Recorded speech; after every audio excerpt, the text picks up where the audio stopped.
When you've been set up to lose everything you love, what is there left to fight for? Welcome to the TBR Podcast. We are your hosts. I'm Kelcie. And I'm Bree. And today is the first episode of our book club on, you guessed it, Sunrise on the Reaping. Miss Suzanne Collins. Our queen, Suzanne Collins. Our goddess. Our goddess. I have actually started the Suzanne Collins religion. Absolutely. And she's my god. Yep. And today we're like, what is it? Bible study. Bible study. Yes. On the book of Sunrise on the Reaping. Right. We're starting with verses 1 through 5. Yes. Chapters 1 through 5 is what we're talking about today. Spoilers. I cannot emphasize that enough. If you haven't read it, please go read it and come back. Yeah. We have read all of it. We need to go back. We need to deep dive. We need to dissect. Because the Easter eggs. Oh my god, the Easter eggs. The clues. The foreshadowing. By chapter 2, I knew that this was going to be my new favorite Hunger Games book. Above Catching Fire. If we can see how many tabs we had. If you're watching. If you can see that. I don't even know. Can't tell for sure. There's a lot. There's a lot. Because Suzanne was not holding back. No.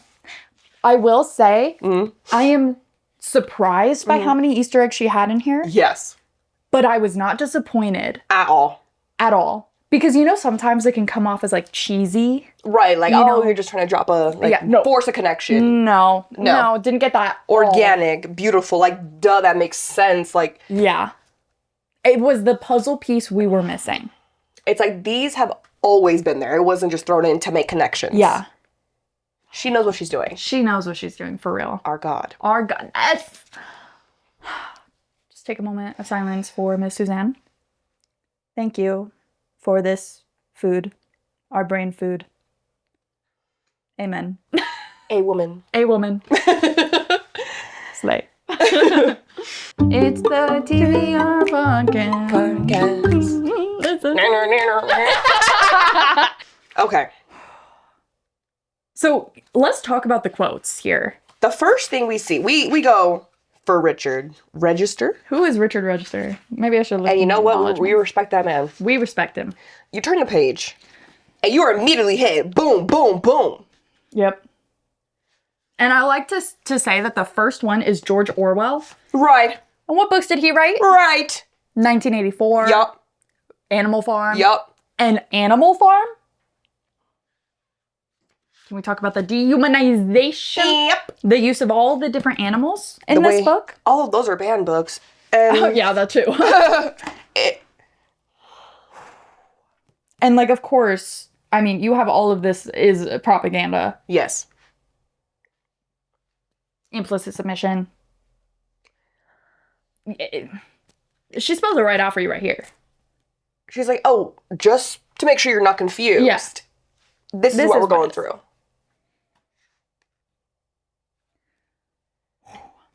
I did want to ask. Fan cast. Because that's the biggest thing here right now. Right. Because right after the quotes is part 1. Yeah. So before we even get into that. So people have been posting their fan casts. Right. And some of them are like, I'm like, ooh, yeah. I could definitely see that. There's they be whitewashing. Heavy. And Bree and I talked about this because here's the thing. There's a difference between who you visualize while reading the book and who you want actually in the movie. Right. And I'm talking about the people who are like, no, this is like who I want in the movie. Yeah.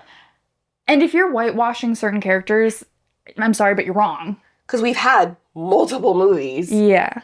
Because if you're fan casting the movie, you have to take into account the canon of the movies. Yeah. And so if there is a black character, their relations have to be black or mixed. Like, at least. You can't be having a complete white kid. Let's talk about daddy's Beatty. Black. Right, Beatty.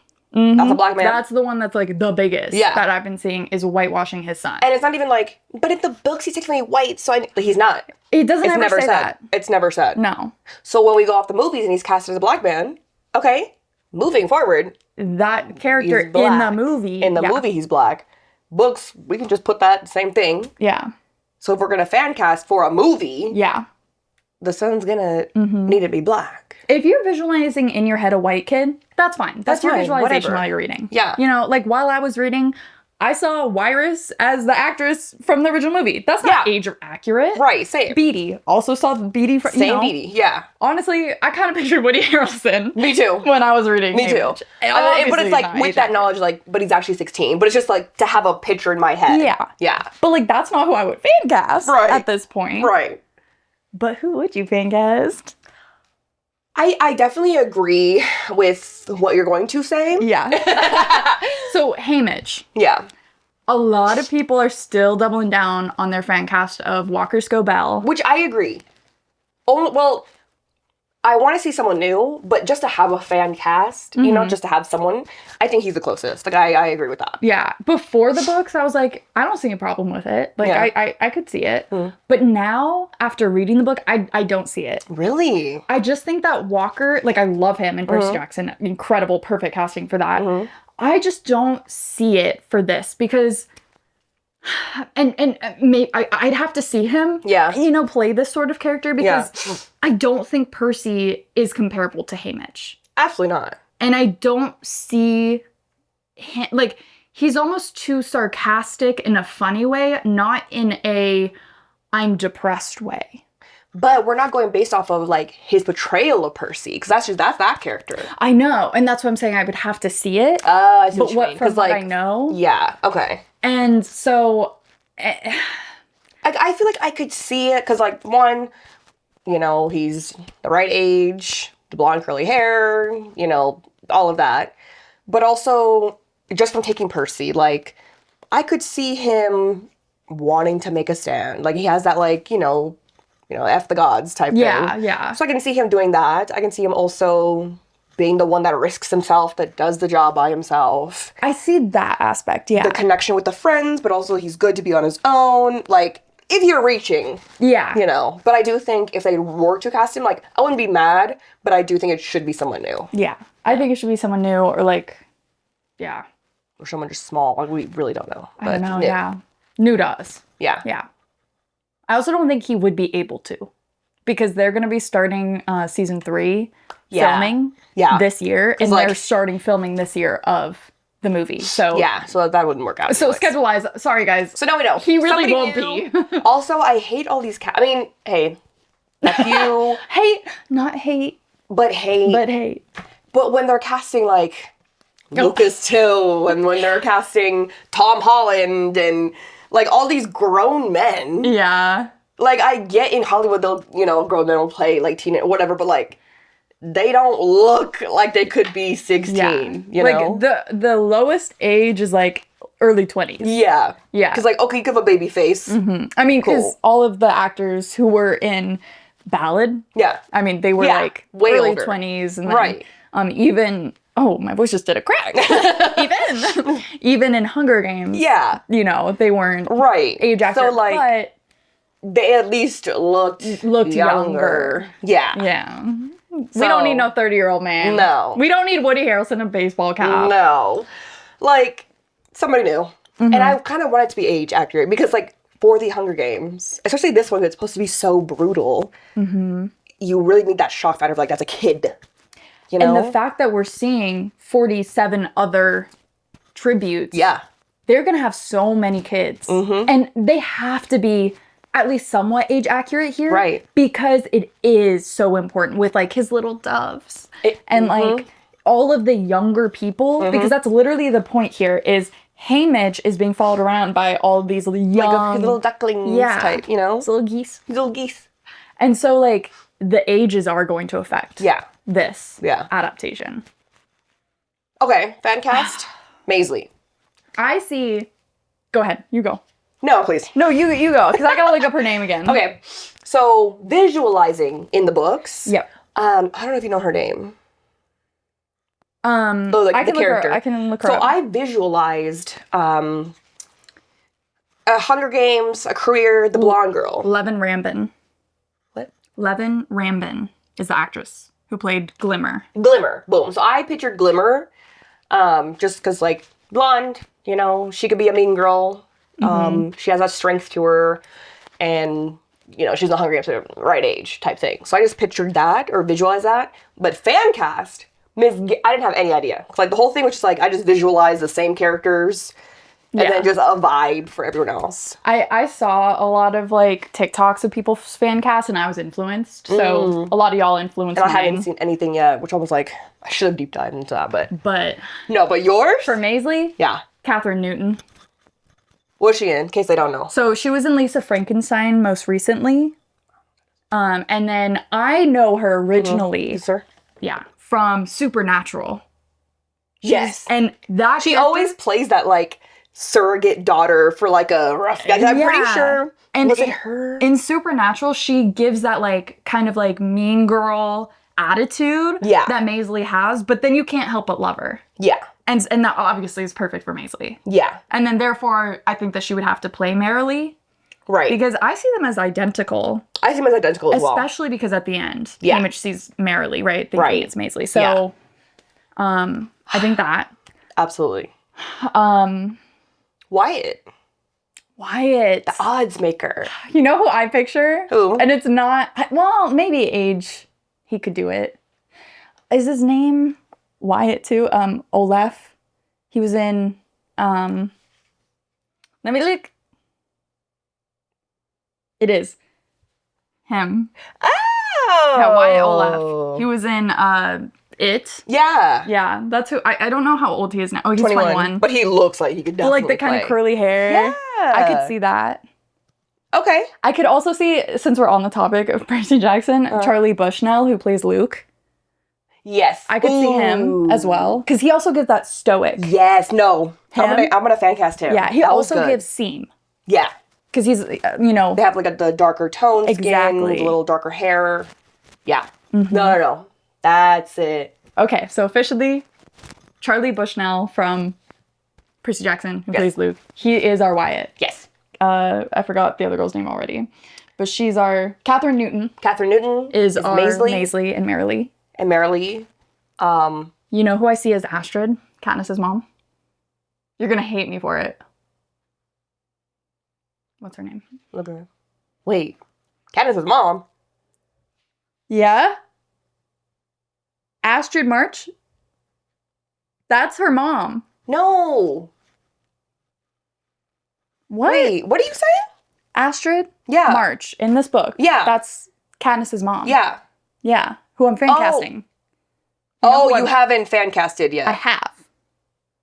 Okay, sorry. Guess you're gonna hate. Oh, my bad. I got confused. I was like, wait, what? Because I thought you were trying to say, like, I fan casted Astrid as Katniss's mom. Oh, no, so I no, was no, like, no, wait, no. what? So No, I got no. so confused there. No. We're good. Okay. My bad. Who what's did her you name? fan cast? McKenna Grace. Who's in everything. But she gives blonde. I mean, she's blonde. She gives sweet. And she's not a huge character. So, and she looks like Prim in the movies. So, to me, that's like, Yeah. because she's supposed to, like, Prim is her mom, Yeah. right? Because Katniss see is it. her dad. I see it. So, that's what I was going off of. Okay. A lot of people have fan cast McKenna Grace as Maisley. And I don't see that. No.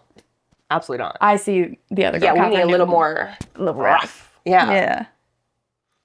Sorry. Yeah, no, that's great. Who's Burdock?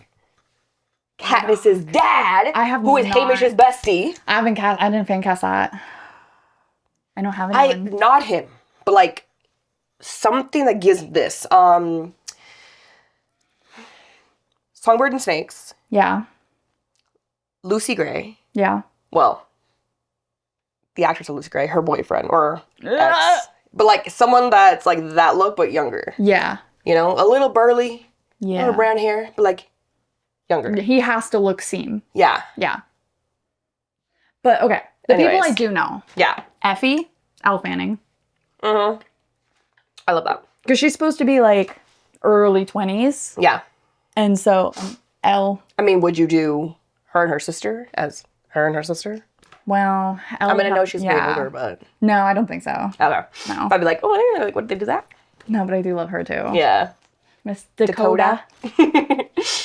Okay, so we have our main cast. Mm-hmm. But have you seen fan cast for Drusilla? Is that her name? How you say it? No, I haven't seen. Let me see what they say. Okay. Don't want me to tell you who I've seen? Who you seen? I've seen people say Helena Bonham Carter. Or Bonham Carter. Because, like, yeah, a little crazy. I can see that. Whatever. Yeah. I've also seen people say, oh my god, what's her name? Fran Fine? No. Oh, Fran, that's a good one. But no. Oh my, is it her? No, not Janice from Friends. I can't do her thing. She's in Legally Blonde, or is that her? No, not Legally Blonde. Oh my god, what is she in? The one that everyone does her iconic, like, she has like the big lips, and she's like a very voluptuous. She's in with Hilary Duff, The Cinderella Story, the mom. Oh my god. Pull her up, because I don't know. Oh my god, why am I blanking on her name? Jennifer Coolidge! Oh! People are like fan casting. I can't do it. Yeah. Makes me want to have a hot dog Makes me real bad. Yeah. People are fan casting her. Okay. Because, like, she's supposed to be older. Yeah. But, like, very... Like... So, and I mean, she is. I mean, these people said Demi Moore. I could see that. You know? I could see, especially after her success in The Substance. Didn't see it, but I didn't see it either, but apparently fucking phenomenal. Right. I need to watch it. No, yeah, I do need to as well. One of my friends, he's obsessed with it. Daniel. He's like, that's my favorite movie. Yeah. So okay, shout out Daniel. But yeah, I could see. Yeah. And then Wyrus. I see, which y'all, I got my idea from you. Miss Robin in... Robin Buckley from Stranger Things. What's her name? She's a Nepo baby. Yeah, I was looking to say it. She's Kill Bill. It's her mom. Yeah. Maya Hawke. Maya Hawke! And Ethan Hawke's daughter. Yes. And then, of course, we gotta have the Nepo babies really take charge in this. Because we got Kiefer Sutherland. Yeah. As Snow. Absolutely. And I think it's Connor... Oh my God, you had just looked. I should have... Connor Hoffman? It's Philip Seymour Hoffman's son. Yeah, Cooper. Yeah. Cooper Hoffman. So literally... As Plutarch. Yeah, Plutarch's real son. Yeah. Yeah. We're gonna let the Nepo baby shine. We're gonna let the Nepo baby shine. That was beautiful. Can I have a recording of that? Brady? Clip that for me. Clip it. I'm literally gonna go to bed to that. Sing it again? Let's have the Nepo baby shine. That's such a slay. Thank you. You should be a singer. I didn't want to be a singer. I got it. That was good. You should be. Thank you. Oh my god, you should do like our theme song or something. Wait, we should put words to our theme song. It's the TBR Podcast. Coming at you soon, the new TBR Podcast theme song. Okay, let's get into So we have our core that we're going to see later. Yeah. But for now, we're going to say Percy, Walker. Okay. Catherine. As Maisley. From It. Wyatt. No, we said Charlie. Charlie Bushnell. From he's Luke in Percy Jackson to play. Yes. To play we have Luke, from Percy Jackson as Wyatt. Oh, Lulu. We didn't. Luella. Someone said, is that the same? So people are also, for her, casting White, which it's not explicitly said in the book, other than she has, like, black hair. And, like, yeah. But you can infer that she is a person of color, whether she's mixed or black, because they take her body double from District 11, which they're... predominantly black. Yeah. So... Which I didn't even put two and two together. I didn't either until I saw, like, people commenting on it. I know when they first described her in the book, and it was, like, the dark black, raveny, or something hair. And I was like, oh, okay, so some sort of, like... At first I got, like Native or Indian or, something like that. But then when they said took it from 11, I was like, oh. Because you know who I was visualizing in my head while reading it? Oh, who? I don't know. I was visualizing his Dark Materials, Lyra. that actress. That's what I was visualizing. Like, young her. Oh. Because she gives, like, the rascally and also, Yeah. like... But obviously, like, would not... And she's not even the right age. Yeah, but, yeah. you know. But, like, just you're visualizing. Yeah. Okay. Well, then, I know people casted Storm Reed as Lou. Wella. Yeah. I think we need to see, like, a child, though. Yeah. Because she's what? 13? Yeah, 13. Storm look 13, not gonna lie to you. Yeah, but That girl. I need, like, an actual child. But, like, yeah. Yeah, the black girl. Anyway, so we got our core. Before that, part 1. Yeah, chapter 1. Chapter 1. If you didn't see our theories on Sunrise on the Raping with guest Lucky Lefty, y'all should watch that because we clocked some things, I will say. Yeah. So if you haven't watched that, go watch that because we did pretty good. We did. But anyway, first chapter, part 1, the birthday. So we already knew from the excerpt that was released that, okay, Haymitch's birthday is on Reaping Day. He has a 10-year-old kid brother named Sid. Yep. We know Lenore Dove is his girlfriend. We saw that. Yeah. But now we're getting into it. What do you... These were just, like, connections. So, Lenore Dove, right off the bat, you can insinuate that she's part of the Covey. Yes. Because of her name. I also saw here that his mother was widowed young because his dad died in a coal mine fire. Who else's dad died in a coal mine fire? Katniss. So it was just like, okay, very similar. Like, there's similarities between Haymitch and Katniss. For sure. Also, the fact that, you know, he goes and sneaks into the woods. That's a very Katniss thing to do as well. So I was just kind of clocking those things. Okay. And then I loved this quote. Let me hear it. So don't feed the nightmares. Don't let yourself panic. Don't give the Capitol that. They've taken enough already. Damn. Ugh. Yeah. There were some good things. Also, I didn't, like, underline or anything, but the whole courtesy of the Capitol end up stamped across my butt. Because, like, he has shorts made out of government-issued flour sack. Crazy. And the way that comes in later, because it's like, Haymitch, even though he's trying so hard not to be just another piece in the games, that's what he ends up being. Yep. No matter what he does. And I think they literally... Is that the... Towards the end, they bring up courtesy of the Capitol again. Yeah. So that, like... Just has so many double, triple meanings. Which I didn't even tab, but I did note, like, he used to work with alcohol. Yes. And the first thing he says, I'm no drinker. Like, I'm no drinker. And I love that they keep calling it, like, the forgetting. Like, it's to forget. Yeah. Like, every time I read that, I should have tabbed it, but it was just like, and every time after the reaping... the business is running good because everyone comes to get the alcohol to forget and to... So question. A lot of people are trying to connect Hattie Meany, who is the person who brews the white liquor. They're trying to connect her to Greasy Say. Do you think that there's a connection there? Do you see any? I can see they're, like, similar characters. I don't... Are they trying to say, like, it's actually her? No, I think they're just saying like, they're related somehow or... Oh. Yeah. I could... You know, if that happens to be true... Yeah. I could see that, but... They're sisters. I know, literally. Yeah. Yeah. But nothing... Nothing crazy. Yeah. But it doesn't seem they give the same kind of character, you know? I also think that is interesting. So, Haymitch, he says, I'm Hattie's mule. Because he, you know, lugs the really heavy things. Who does that sound like? PETA. So he comes in with kind of PETA's strengths and skills. Ooh, what? Sorry, that might be a sin to some people. My bad. Yeah, don't hurt my Bible.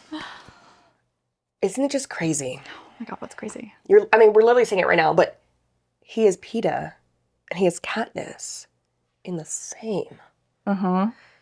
But based on not having his PETA, his Katniss, it doesn't work out. It doesn't work out. Yeah. He's them. They are him. But you know who else he is? Who is he? Snow. Explain. So, Snow is raised not by his father. His father died. Yes, also his mother. Yeah. But by his grandmother. His father is not there. Okay. Haymitch's father's not there. Okay. Katniss's father's also not there. They're all three of them connected. But let's focus on Haymitch again. Right. Who is Haymitch dating? Lenor. A Covey girl. A Covey girl. And who does Snow date? Lucy Gray. Lucy Gray, who is a Covey girl. Covey girl. And you know what you could say Katniss is? What's that? A Covey girl. And why? What he tries to warn off Peeta? Because look at what happened to him. Look at what happened to Haymitch. He's like, Peeta, those Covey gals. Because what does he say to Haymitch? He knows about the Covey gals. And he knows that he's dating them. They're going to try to, they're all fancy and cute and then sweet talk, but you never know. Yeah. They're secretive. Katniss is secretive. But Haymitch. But Haymitch specifically. Yeah. He was like, I was in your position. Haymitch is like Snow. There are connections there. It makes sense also because they both have we're clever, smart. We're always thinking about, more when he gets older because he has experience. But Katniss isn't as Snow in that sense because she's I'm just here to survive at the end of the day. But he's I'm surviving, but I'm trying to work it out as well. Yeah. I mean, there's definitely differences. But but to see the similarities there. And they all have a sibling of sorts because you could say Snow had Tigress. Yeah. And then Katniss has Prim. And he has Sid. But here's where the differences lie. So you have Snow, who he was brought up, in the capital. And then his grandmother did do, some, she took care of them up until we saw where at that point his grandmother was a little crazy. She couldn't take care of themselves. But they were 16, 17. Yeah. They were old enough to kind of take care of themselves. Right. But they still had they were poor. Yeah. They, were hungry. And the way that he saw Tigress, though, yes, they were there was a connection there. Yeah. But he also was kind of Tigress, prostitution and there was a disconnect there. Yeah. And you have Katniss, who she was, yes, brought up until she was 11 and her dad died. But her mom shut down completely. Yep. So at 11, Katniss had to become the mother of the house. She had to take care of Prim and herself. She had to go hunt and literally keep them alive. Yeah. Haymitch, his father also died when he was young, but his mother went straight to work. Was working. She was strong. She grieved, of course, but she was still the lead member of the house. Absolutely. So Haymitch never had to step up like Katniss did. Right. Which I think allowed him to then be able to have this rebellion, to have that strength for him, while she was forced into it. And but her whole thing was bro, I just have to survive. Yeah. I need to take care of Prim. I need to survive. I gotta keep trucking. While he had that grace to do that. Yeah. And Haymitch also had, more levity. He was able to have love. He was able to have best friends and have some time. Really have a childhood. Yes. While Katniss wasn't. Yeah. So lots of connections between their dynamics with their families. Yeah. And kind of how they were brought up and how they why they become the way they became. Yeah. So just something to think about. Something to simmer on for sure. Yeah. Okay. Now, we also get here that Lenore Dove she has her geese. And so I clocked that pretty right away. I was okay. I did forget about that. That's always that's okay. That's okay. But in Mockingjay, in the end epilogue, it talks about Haymitch raising geese. And it's always kind of been a funny mystery for people. That's so funny. Why geese? That's so random. That's so funny. And now we know why, and it's not so funny anymore. Not so funny anymore. It's also confirmed that Lenore Dove is Covey. Yep. Her uncle is Clerk Carmine. What? Yep. And later we'll find out more, but we'll talk about more of her ancestry once we get there. Yeah. There is something important that we find here. Okay. Haymitch notes, we Abernathy's were known rebels back in the day. Mm-hmm. I want to know more about that. Yep. Because we don't get any other information on what or why. Right. I don't think they were in ballad. I don't remember hearing any Abernathy's in there. Right. So I'm curious what his family did to be labeled rebels and known rebels, because he's saying this as like Clerk Carmine doesn't really approve of him. Right. And he's like, oh, maybe that's why. Yeah. So it's like well known in at least their community. Yeah. So. Interesting. Something to think about. Yeah. But just pinned again, you're still speaking to that Covey girl. So it's like, confirmed, but like confirmed. Yeah, confirmed. Yeah. Literally using the word Covey. Literally. Yeah. Which again is really interesting because so far, 25 years before, or 24 years before Katniss's games, Covey is still a term. Yeah. It is still known in District 12 what the Covey is. While in Katniss's, we've never heard the word Covey. Not a peep. Like, even though she knows the songs, she knows the meadow. All from her dad. Right. But no mention of the word or the term Covey. Where it even came from. So, yeah. And we know that, I think it's Clerk Carmine. Clerk Carmine is alive during Katniss's games. He's the fiddler. Yeah. So, the Covey is still alive. Yeah. But not a peep about him. Yeah.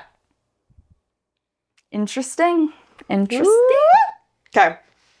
And yep, we get mention of the meadow and how Lenor Dove and Haymitch go there. Yeah, got her name. Which I think is another important thing to note, because in Catching Fire, Katniss sneaks out, right? And the like camera crew or whoever go to her house looking for her, and Haymitch, her mom, and Prim are all there when she arrives back from the fence, which has been turned on, and she had to like jump over and she hurt her ankle. Do you remember this? Yeah. And Haymitch and Prim and her mom are all covering for her, and I'm like, Haymitch knew about this place, and he knew that Katniss went there. So I'm wondering if like if the fence had ever been alive, like when he would go, and so like he knew that like they would turn it on sometimes, and he was like, you know, covering because he knew that she went there, but like I don't know, there might be something. There might be something there for sure. But let's see. You know what we get right here. Right here. I'm sorry. What name? Burdock. Oh, my friend Burdock. Huh. A little younger than him. A little bit younger than him. And, hey, cuz, you allowed out here alone? Because I'm sure not. Talking to Lenor. Stuff. Sorry. What? Oh. Cousin. That is Katniss's dad. She wasn't one of Burdock's Everdeen cousins.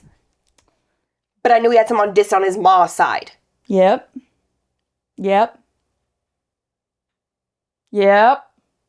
Who's Burdock? And also, we get Burdock and them. They're walking through the woods. Want to hear something? Burdock asked as we ventured deep into the woods. He tilted back his head and sang out in that remarkable voice of his, high and sweet like a grown-up woman's, but cleaner, nothing warbly about it. Everything seemed to go still, and then the mockingjays began to pick it up. Pinned. That's when I clocked it. Pinned, yep. Here I said, oh my god.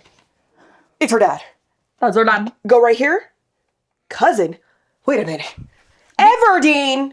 Because all of us here, we've always said, since we found out about Ballad of Songbirds and Snakes, everyone was like, okay, her dad has to be related to the Covey somehow. Right. We were all clocking it.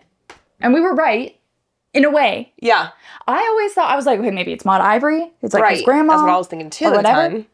But from later information, we can, and from here, saying that it's a distant relation from his mother's side. Yeah. We can say, okay, that's not Maud Ivory. Right. And then I've heard some people say Barb Azure. We know that Barb had a girlfriend in Ballad, but that doesn't mean she's not bi or some other sexual orientation. Right. Where she may like men. Yeah. So there's a possibility that he's directly related to Barb Azure. But we were discussing earlier, I could see, because it says distant. Yeah, because, like, would it be distant if it's Barb? Right. You know? Because, like, Barb's, like, right there. Yeah. With Maud and whatever. So my thought was Barb stayed with either the girlfriend or some other woman. And because they couldn't get married, you know, they were still partners, I would think. And maybe her partner, her family is the Everdeens. Yeah.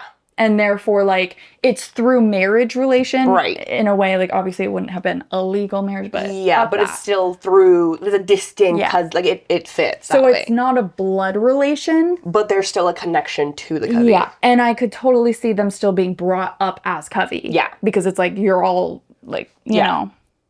Yeah. No, that I feel like is the best, like, scenario, the best answer for it, based on what we know here. Yeah. Yeah. And then, of course, confirmation, dove like the color. Thank you. Anything else there? No? I don't think so. I just kept pinning these, the songs or the... I was like, bro. Ooh. Like, the message? Blatant. Calling it out. Fuck the communism. Fuck the capitalism. Fuck the you know what I'm saying? Like... Yep. But I've seen it a little before. I do. So, Haymitch sees Lenor perched on a rock.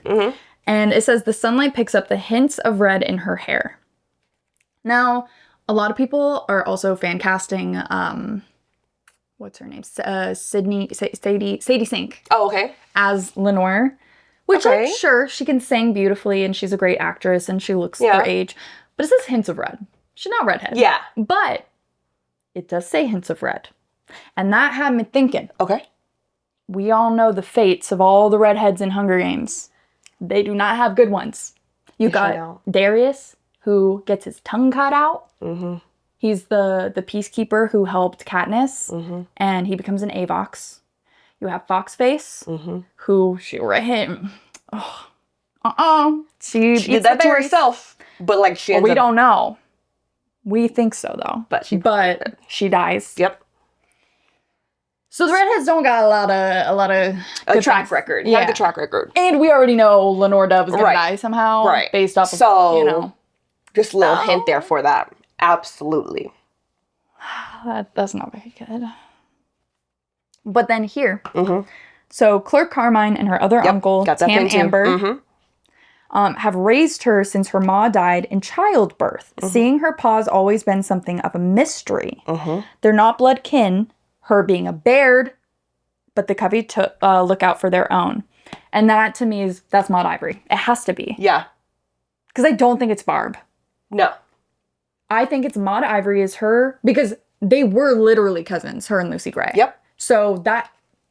And I'm pretty sure they said Maud Ivory Bard is her name. Maybe, yeah. Yeah, at the end. Yeah. Also, the ballad that Maud Ivory's name comes from is about a girl who falls in love with, like, a prince or something, but he leaves her for another woman. And here's my... Also, so I've seen people talk about that. Okay. I haven't seen anybody talk about this. Okay. So, I think Maud Ivory's her mom. Dies in childbirth. I do think that her man who got her pregnant did go off with another woman. But something else that it said in this ballad is it's a prince. And something else that's brought up in this book is that people of like peacekeepers and yes, they have children with the district people. And they're like, and those kids never tried to get back to the capital. I think that Lenore Dove's dad was a person like a peacekeeper or someone with more power than just a district person. Yeah. Which is interesting that Maud would fall in love with someone like that, especially after Snow. Yeah, and Lucy, unless it wasn't love. And what word do we see later? In this book. The R word. SA. So I could also see it being like that. But I think that she is half Covey, half like capital, or like half, you know. Yeah. Yeah. Holy shit. Holy shit. Yeah. Nah, we deep diving now. I'm telling you.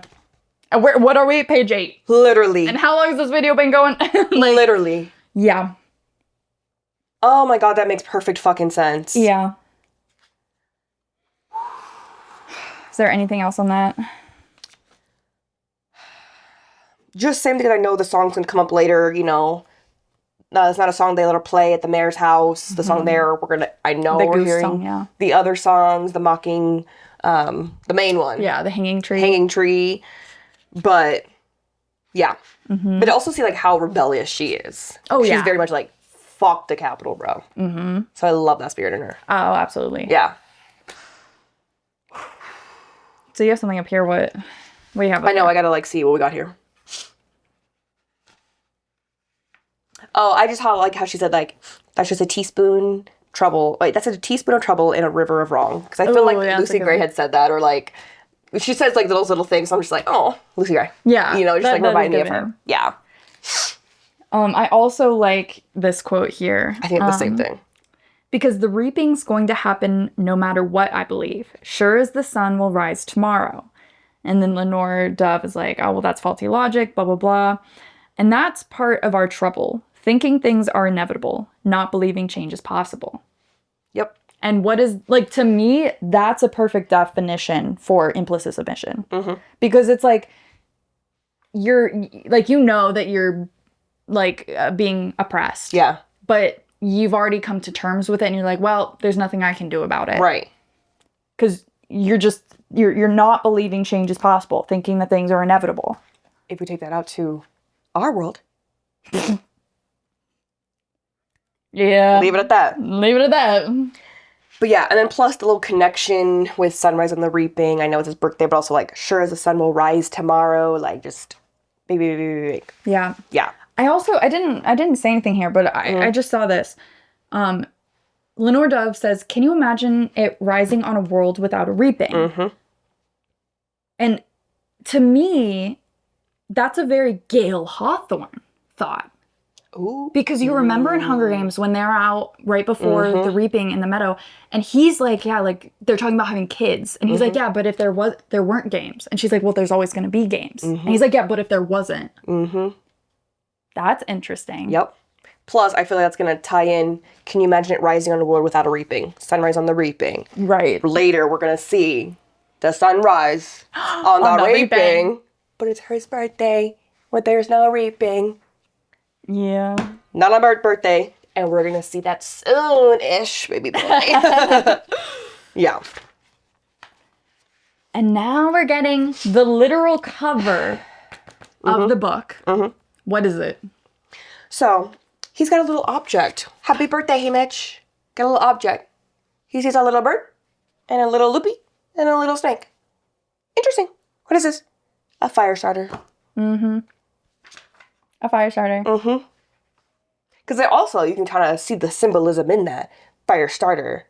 Fire is catching. I think they say that later. Yeah, they say fire is catching later. Fire is catching. Like, it just like, this symbolism of later Katniss and everything. And he was the fire starter of the girl on fire. Crazy. He was the tool. The strike was her. The fire. It all connects. Miss Suzanne, my goddess, you got us good. We got the songbird and snakes. Yep. Valid. It's just layer after layer after layer. Layer after layer. And it all, like I said, it doesn't feel cheesy. Not at all. Like, that's what I appreciate about this, because like, this, I feel like it's always been the lore for that. Yeah. So it makes sense, like, oh, they just took that chunk out. Now we have the piece of that puzzle. Everything fits. Like, it makes sense. And I know that Suzanne has said in interviews, she's like, I knew a lot. Like, there was a lot. Like, she knew about the geese. Yeah. And she knew that Lenore Dove would, you know, she knew a lot. There were things that, like, she had, like, she says for this book specifically, she had to, like, look back on what was canon in like, Catching Fire and Mockingjay, what has been said. And she had to, like, fit it in. But, like, it flows so beautifully that it really does. Seamless. Absolutely. What else you got? Me this too. Quote, yep, about the Flint striker. She says, it takes a lot to break these two. They're survivors. Talking about the snake and the bird. And at first I was like, okay, because the snake is Snow. But I'm also like, it's also Lucy Gray. Yes. And so I took it more of like the Lucy Gray, but I can see if people just think it's like Snow, because Snow is a survivor. Yeah. But I took it as the snake is Lucy Gray and the bird is Katniss. Me too. Yeah. I love that we did that. Yeah. No, I was literally like, nah, because it takes a lot to break these two. They're survivors. Yep. It felt like, yes, Snow's a survivor, but like, Lucy and Katniss, they are survivors. Yeah, and that's who we want to root for. Yeah. So it's like, that's who we want to see. Yeah. I also clocked, so I was like, so it's talking about Tam Amber. He was the one who helped make this, right? And so I was like, I made the note, did he make the Mockingjay pin? And he did. He did. Find out later. Am I crazy? Good. I'm too good. Oh my god. Yep. Clocked it. Yep. And this is where we get the first mention of the white liquor being used to help people forget. Yeah.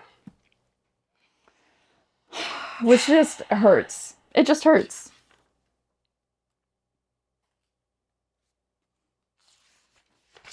Literally every page has something. This video is gonna be so fucking long. I know. I literally, and I was running out of tabs, so I had to like space them out. Because I'm like, bro, I had to use some from others. Like, yeah. But we have the posters, which apparently there's a connection to 1984, George Orwell's 1984. Okay. Because there are posters there that are very similar in wording to these. Okay. Which makes sense with George Orwell being a quote. Of course. Yeah. I also, though, like specifically Panem's #1 peacekeeper being the President Snow. Right. You know who I thought of? Fucking Trump. To me, the posters were giving "Make America Great Again." Literally. No peace, no food, no #1, like the cheesiness of it. Yeah. Also, there was something later that was like, talking about them like saying nasty things. Yeah. Was just a way to like, dehumanize. like dehumanize and like lower. Yeah. And I was like, who the fuck does that sound like? Just being bullies. Trump. Every single word they say, they have to dehumanize or like they have to bully somebody, something. And to me, it's like, you literally just sound like a 7-year-old boy on recess. Literally. Like, you're just being a child. Also, if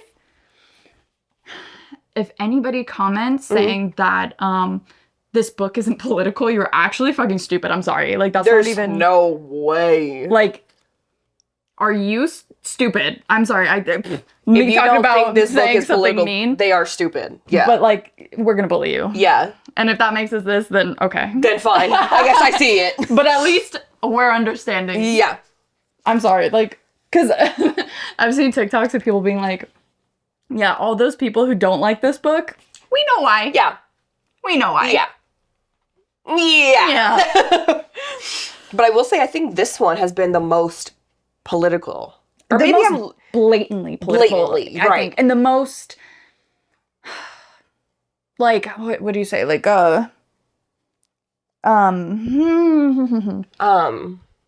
like current. It's the most. Yeah. Up to date, the most, yes. Yeah, that. We're stupid too. Okay, so. Okay. I just want to bring this up. I think I'm wrong, but also I think I'm a little bit right. Because a lot of people have always commented on maybe the games are rigged. We know that Lucy Gray's was rigged. For sure. That she was, like, not, like, they called her name on purpose. Yeah. Because the mayor influenced that. Mm-hmm. Now, there's a line here. It says, at the back of the square, peacekeepers check in the reaping participants. As the line's still short, I go ahead and get that over with. The woman won't meet my eye, so I guess she's still capable of shame, or maybe it's just indifference. When I first read that, I was like, does she know that Haymitch is going to be picked? Like, she won't look him in the eye because she knows that Haymitch is going to be reaped.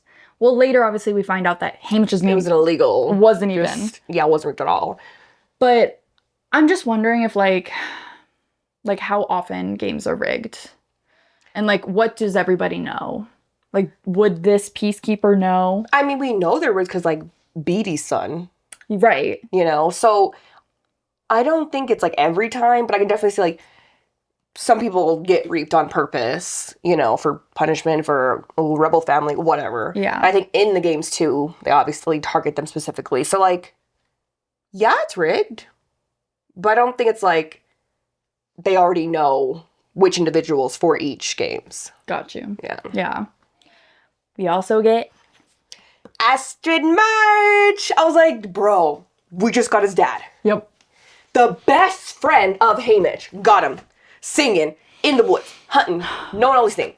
Then all of a sudden, except for Astrid March, who's arranging tiny bottles in the shop behind the counter, blonde braid, falls on her fast, town beauty, rich by District 12 standards. Wait a minute. Because I know we've heard something similar. And then, she showed up one night to the scene alone, treating as they She treated this person, then she went away. Besides, Burdock's nuts about her. Town girls don't marry scene boys, not unless something really goes haywire. Oh, also, so I try to be nice, even though he's got about as much chance with her as a mockingjay with a swan. And guess what happens? Because then later, I think she says, like, yeah. She's like, they're talking about the chamomile. The chamomile. He's like, for today, they say it's good luck. And then he's like, who says that, Burdock? And she's like, maybe it was him. I don't know. Can't recall. But he's like, oh, maybe he does got a shot then. Yeah. And he does, because they have 2 kids, they all. But to know both Katniss's parents, their names, before they're even together, know that was the best friend, know that they were the classmate, know that the lives were so intertwined. Yep. Yeah. If Haymitch hadn't gone down the road he went down, he would have literally been the best man to his wedding. Yep. The uncle to Katniss. Which he did. But not in the way that it could have been. It could have been locked in a surrogate father. Truly. The entire, like... Yeah. And he goes and he buys gumdrops, which we don't know what that means yet. But something I did want to think, which was interesting to the world building, is so Astrid pays Haymitch in cash. Yeah, I thought that was interesting. Because the Donners won't take scrip, which is what the capital pays the miners with. It's technically only good in the capital store, but a lot of the merchants in town take it, and my mom gets plenty of it in the laundry business. Yeah. So I just think that's really interesting for world building wise, because there's 2 forms of currency. Right. And the capital takes scrip, not cash. Yeah. So I'm curious, like, to know more about that, because I can't really... my brain won't make any other connections there. I don't know if you know of anything else that we can take from that. There's definitely an aspect of control there, but I don't know what it is. But if the cash is only good in the capital store... The scrip. Scrip is only good in the capital store. Wait, ask to pay me in cash because the Donners won't take script, which is what the capital pays the miners with. It's technically only good in the capital store, but they take it and get plenty of it. Yeah. That was about script? Yeah, about script. Which we know is like, there's like a coin because that's what Wyatt plays with, is a script coin. I feel like it's just another way of putting level, like a hierarchy to people. You know, like, we can have cash, but you're so subhuman that you get script. Like, you're separate from our like actual society. That's you what know? it is. That's what it is. It's just another way to put them on the bottom. Yeah. Okay. That was really interesting. To go that far is to put it even in money. Yeah. But it's so capital. Yeah. Absolutely. And then we get to the reaping here. And there's a quote here that just like made me so sad because it was about, you know, once Sid is old enough, because right now he's 10. And so he's not old enough to be in the reaping. And Haymitch is like, how are we going to explain this to him? You know, like, who's going to be the one to sit him down and tell him that the role, I love that they use his role in the reaping. How he has to look nice and keep his mouth shut and not cause any trouble. Even if the unthinkable happens and his name gets drawn, he's got to suck it up, put on the bravest face he can muster, and climb onto that stage because resistance is not an option. The peacekeepers will drag him up there kicking and screaming if they have to, so he should try to go with some dignity. And always remember, whatever happens, his family will love him and be proud of him forever. A prime example of the implicit submission. Because it's a double-edged sword. Yeah. Because if you act crazy and scream and stuff, you're not going to get any sponsors, so you're guaranteed dead. If you go up there with dignity, then you are submitting to this oppression. But what are you supposed to do?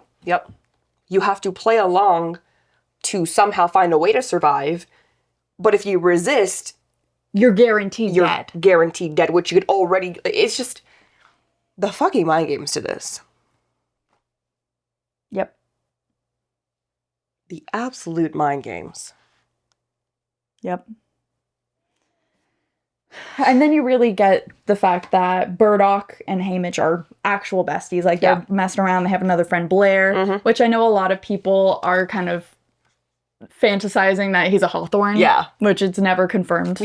But I could see it. I could see it. They even have, like, nicknames for each other, like Birdie. That was cute. Oh my god. And, like, they're teasing him about Astrid. Like, you know, her friends know about you, Everdeen? Nothing to know. Well, not yet anyway.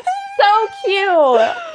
And it's like those little moments for them to be, like, able to joke about this and, like, kind of literally while they're in the pens, and they call them pens. For them about to be reaped. And then like, they call them piglets. And filthy beasts and the dehumanization language in this. Wild. Fucking wild. Every single time there's too many to count. And it's so... Suzanne Collins is so... Ugh. She's so good. Also, I love, which I didn't tab, but he then sees Lenor, and he's like, she's looking fine in a roughly apple red dress she sometimes performs in. And just like just a little parallel to Lucy Gray with her roughly colorful dress that she performs in. Absolutely. So just like, ugh. Absolutely. Also, the implicit submission. We have Drusilla Sickle, who is the predecessor of Effie.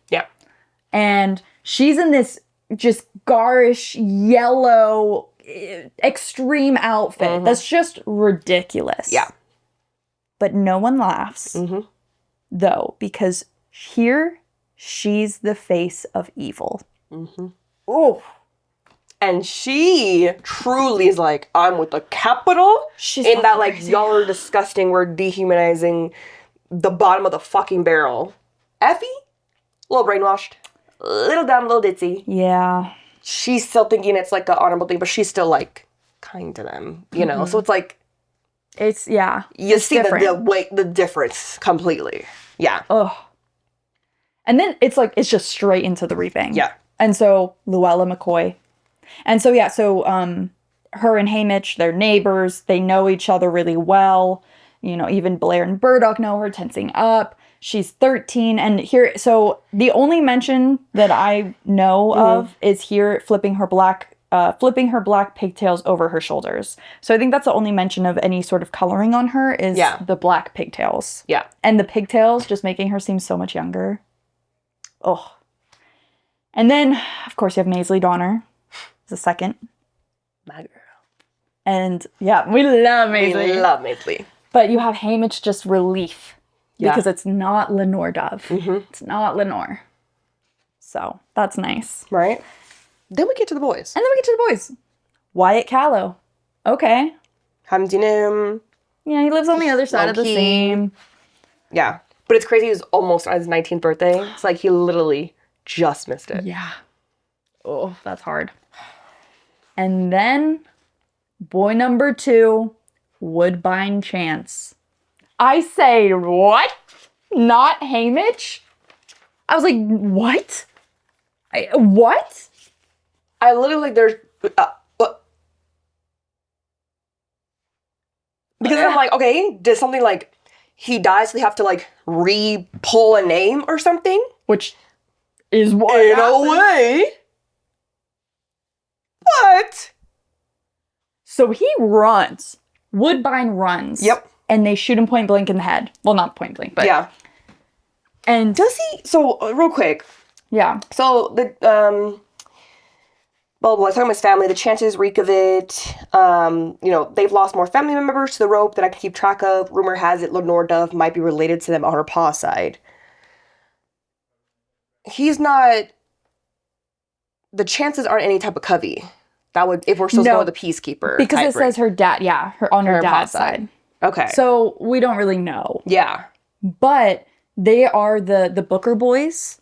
We find out later. So, to me, it would make sense that they have connections to the peacekeepers to get all the information. Yeah. To be, you know... Be able to make these bets and place these odds. And exactly. Yeah. So... But, yeah. Oh, wait, no, that's Woodbine. Wait, are we talking about Woodbine or Wyatt? Oh, excuse me, Woodbine. Oh, so Woodbine like is Chance. not a Booker boy. That's Wyatt's people. I don't know then. Oh, yeah. So then I was like, oh, Woodbine, chances. Did we have any chances in Songbird and Snakes? Not from my memory. What was her boyfriend's name? Well, Yes. he died. I Billy know. Tope. Billy Tope. Taupe. But that was his name, Billy Tope. Yeah, but what was I don't know what his last name is. So I was like, what is that like connected to there? But he wasn't Covey and Yeah. then I don't Well, know. he was Covey. Well, I mean Woodbine. Oh yeah, Woodbine. Yeah, I don't know.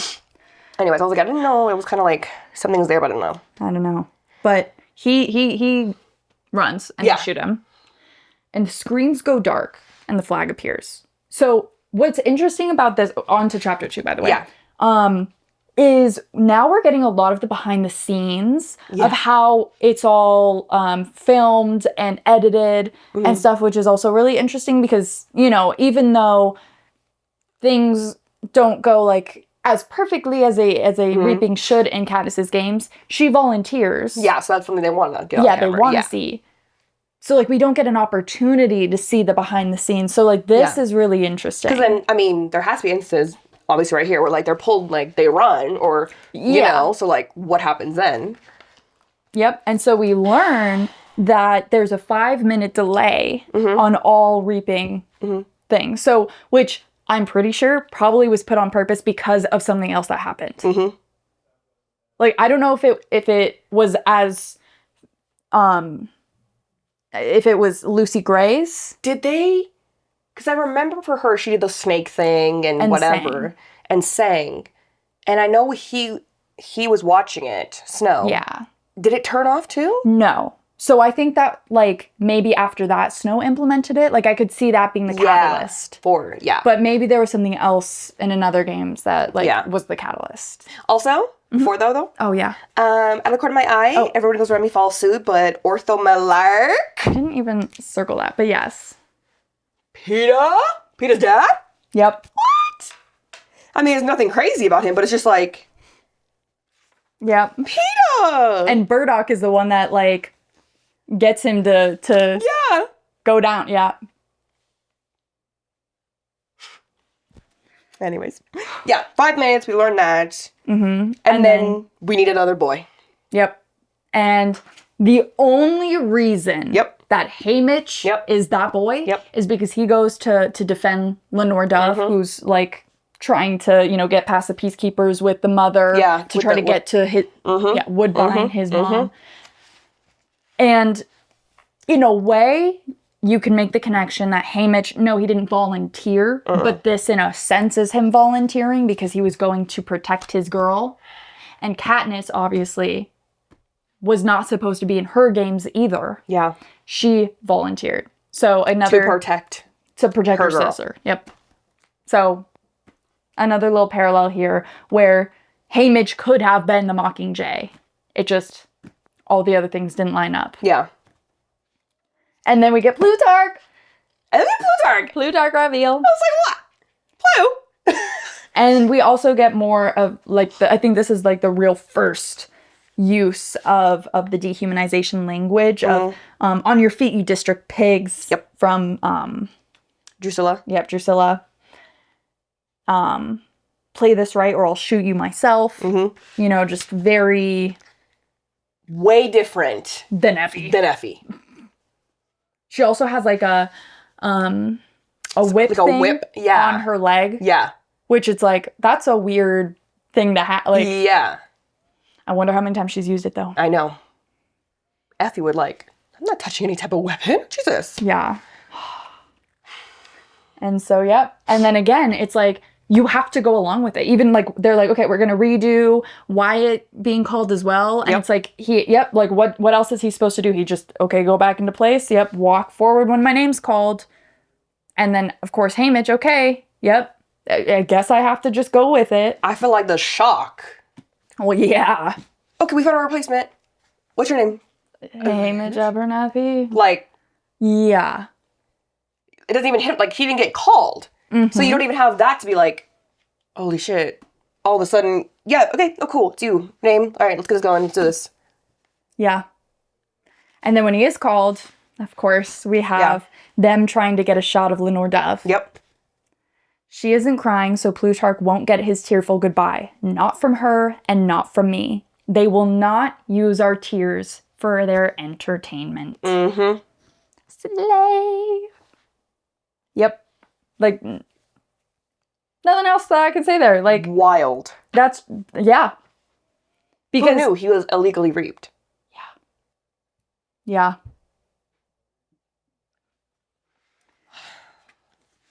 And then, again, they use filthy beasts as another little dehumanization thing here. They go on to say, even Plutarch, he goes, leave me this and this, pointing at Luella and Haymitch. Yep. And so, okay. So, at this point, yeah. What did you think Plutarch was? Like, I didn't know. Is this before he had that rebel in him? Was this already... I really didn't know because before this too, like, he was the one that was like, oh, well, we should leave Lenor Dove, like, we could get good footage of her. Right. Because the peacekeepers were trying to take her away. Right. So I was like, and she was like, oh, shoot her around back or whatever. Yeah. And he was like, he was the one that kind of saved her. Right. So I was like, ooh. Right. But then here, he's like, okay, leave me this and this. Yeah. I was like, yeah, leave this through. I'm gonna get some shots and da-da-da-da. Yeah. But then also... it let them say goodbye. Exactly. So I was like, I truly didn't know yet. Me neither. Because then, you know, when they're trying to get footage, he's like, all right, make sure it's really cheerful, make sure it's da-da-da-da, and, like, really, like, shock. And then he makes Haymitch's mother, I mean, she agreed to touch and hug her son again before he goes off to fucking die. So she's like, of course I'm going to do this. I would do that to see my son. Like what? So, like, she goes through over and over again all these fake reactions that Plutarch is making her do to get good footage. Yeah. Where does he lie? I had no idea at this point. But here's where I'm trying to make a connection. Please. Because in Hunger Games, the only reason that they could not kill Prim and her mom was because the whole world saw that Katniss volunteered for her sister. That's the only thing that kept them safe and from being killed, like Sid and his mom. Yeah. We know that at the end of the book, when they were re-showing the footage, they took out Lenor Dove and his parent or his mom and Sid from the video.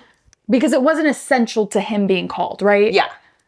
But I'm wondering if Plutarch was trying to get this to essentially do like what they end up kind of like saving, like try to save the family by making them like so important to the reaping, like Prim was. So I'm wondering if that was really his motivation here. I could see that. It's just so. I just want to know what was going. I feel like he's playing this really well to be like, now he's loyal to the Capitol. He just wants to get his footage and has the image, and he knows how to stack the cards or stack the deck or whatever. Yep. So I think he's an essential piece in the rebellion. Absolutely. And like a perfect person to have from the Capitol on your side. Like, absolutely. Yeah. And then we have, to me, this is like, boom. His mom says, you remember what your pa said to the Whitcomb child? It still goes. And he has like a flashback to this orphan girl who was raped. Yep. And so his family went in to say goodbye. And his dad told her, don't let them use you, Saoirse. Don't. No. We know that the Abernethys are rebels. Right. I'm wondering how far back that was. And like how, like if they went kind of into hiding. Because obviously like that don't let them use you is a very rebel sort of phrase. Yeah. And I just want to know the connections here because we know PETA uses very similar language. Right. You know, I'm not a piece in their... Yeah, I don't want to be a piece in their games. Yeah. And like, yes, it could be a universal sort of thing. Right, makes sense. But right. I'm wondering if there's like some sort of connection there where like, I don't know if his dad was like part of a group of people and they all... PETA's dad? Not PETA's dad, but Hamish's dad, but maybe somewhere in the PETA family, there's like... some sort of thing there? Just because like the language is so... I know. You know? But... Interesting. Because I'm also thinking, I mean, there's no type of really connection I could, but like, Songbird and Snakes, what was the bestie that died? The boy? Oh, Sejanus. Sejanus. You know how he was like with the rebels and they're hiding guns and all that stuff? Right. Like, was the Abernethys tied to that? You Right. know? Like, was that them, I could see that. I could would see say that. it is. And then, so this is their last goodbye. Okay, so the last thing his mom says is, you remember what your pa said to the Whitcomb child? It still goes. And the last thing that Sid says is, please don't take my brother. Please don't take him. We need him. And the last thing that Hamish says is, it's okay, Sid. It's going to be... And then he gets electrocuted. And I made the note. I was like, is this the last thing that he'll hear from them? Yep. Yes. Yes, it is. Yep. When I read it, I said, these are their last words to him. And it's not because of him dying. No. Which he thought that. Yeah. No. It's because of them dying.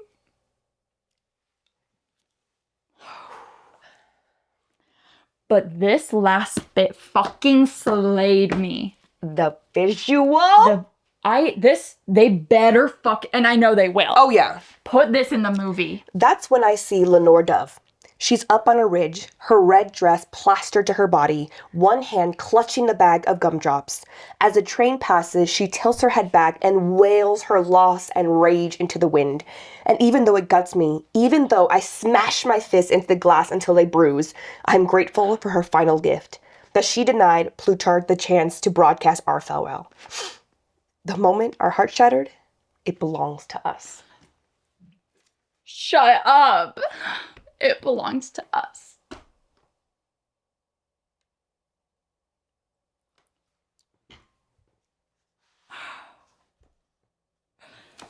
Like, that got me.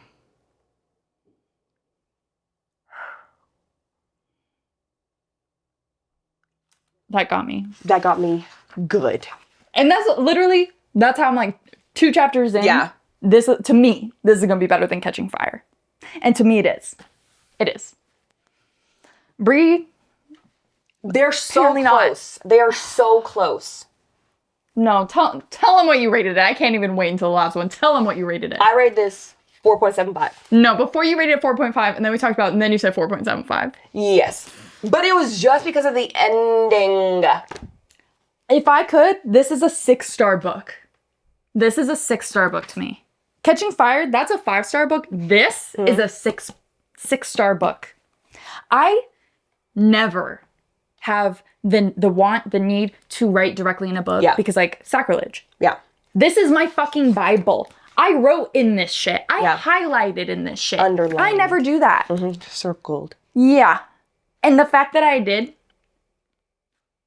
But I think as we deep dive into this, because, like, it's going to make it a 5-star. Yes, I consumed it in, like, a day and a half or whatever. Like, 2 sittings. Yeah. So, deep, because I was like, I need to just get all of it in my head. But then, like, let me take the time and really comb through it. That's my goal, is to make it a 5-star. It's going to be a 5-star.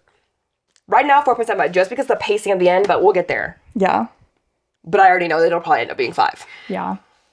Okay, take a pee break. Yeah. Because I swear to God, this is probably going to be like 3 hours. I know. I'm like, I want to know how much 3, time. 4, and 5. So take your pee break, get some food, snack a little, get your drink.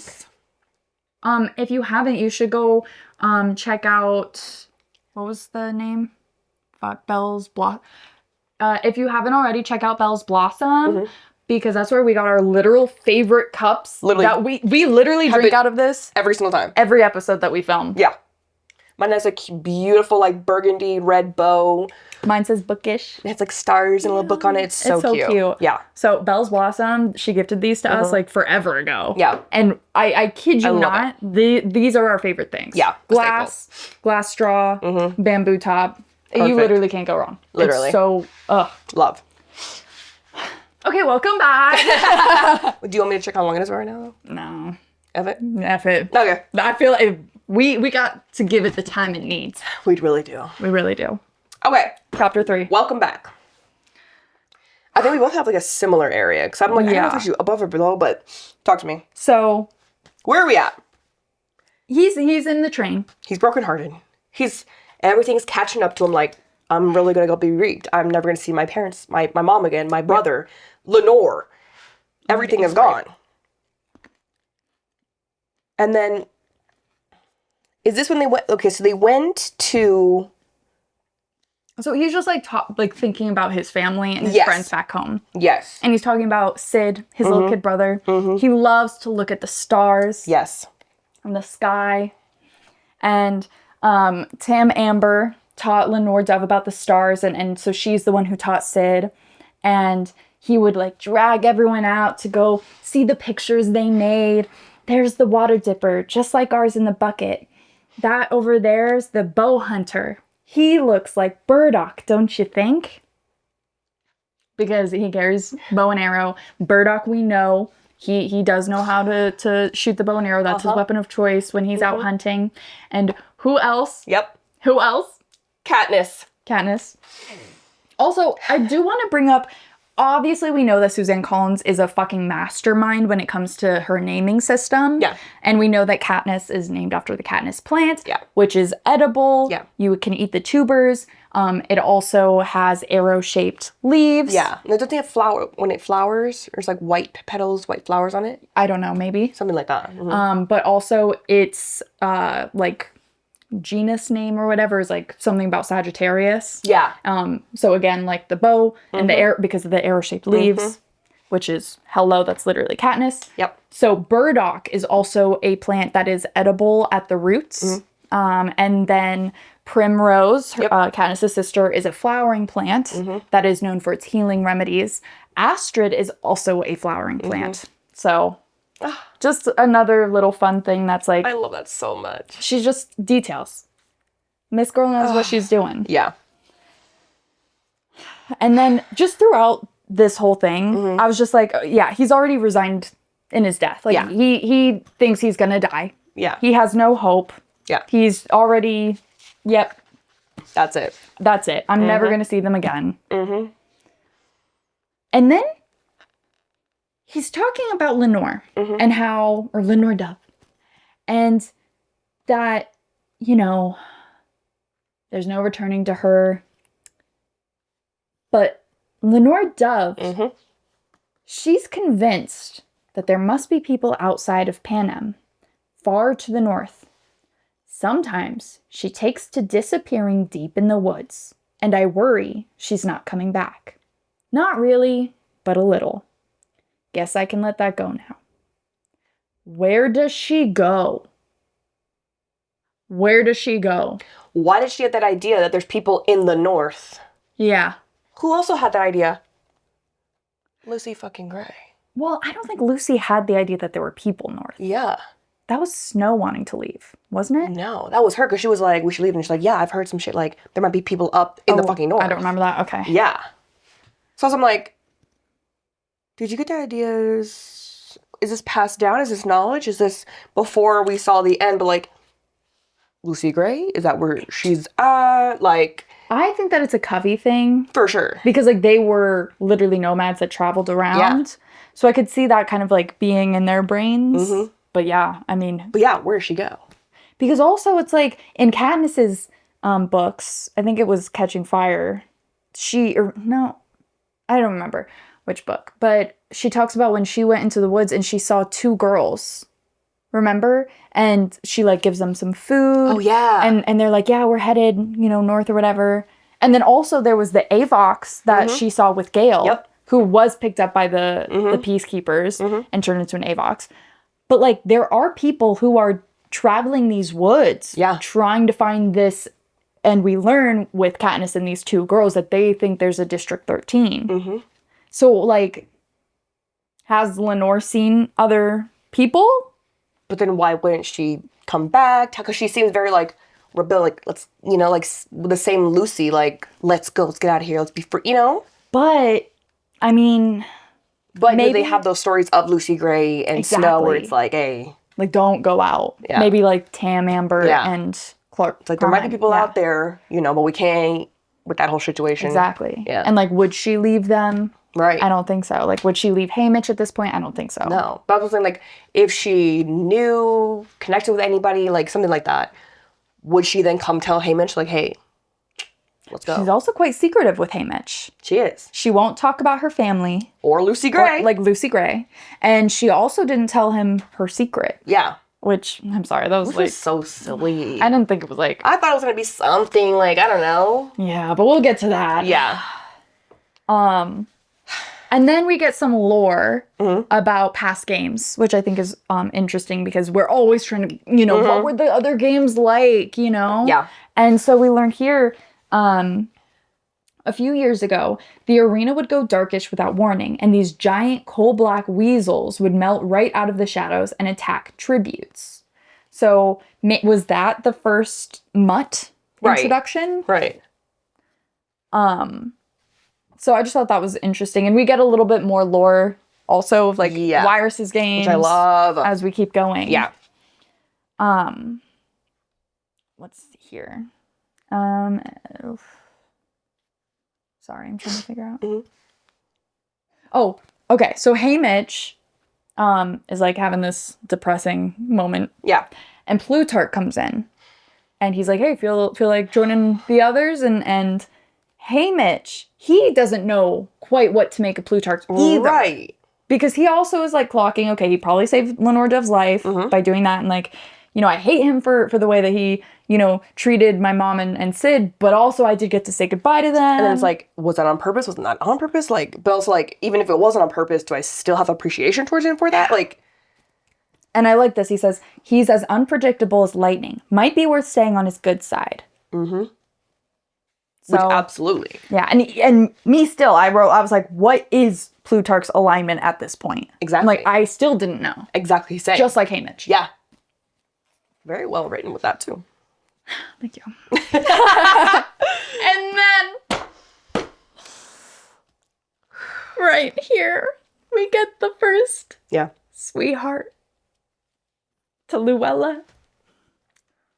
I can't. So are you going to be my ally or what, sweetheart? And then he like goes into the story like she decided that I was her sweetheart until, someone else came along. But like, because she was way younger than him. Not way younger, but like younger than him. And they were like friends and And then to know now when he called Katniss sweetheart, he was referencing this. Luella. Luella. Because she reminded him of Luella. And it wasn't condescending. Like Katniss thought. Yeah. I thought. I know. We all thought. And then I love this. I love this. So he's like talking about, you know, where the sweetheart stems from. He's like, yeah, like, you know, I harbored hope that she'd wait for Sid to grow up before settling on a real sweetheart. Now, of course, her chances of growing up are nil. She's frozen forever at 13. Yeah, that got me too. I had to take a pause at that. Yeah. She's frozen forever at 13. I want to bring this up now because this makes me think of it. But later, when they're getting ready for the games, they're stripped of their body hair and their facial hair. And even Hamish says, like, oh, they look less scary. They, you know, we look like kids, pretty much. And I just think that's really interesting that the Capitol is making them look younger, like as young as possible. Yeah. I think it's a way of, like, desensitizing.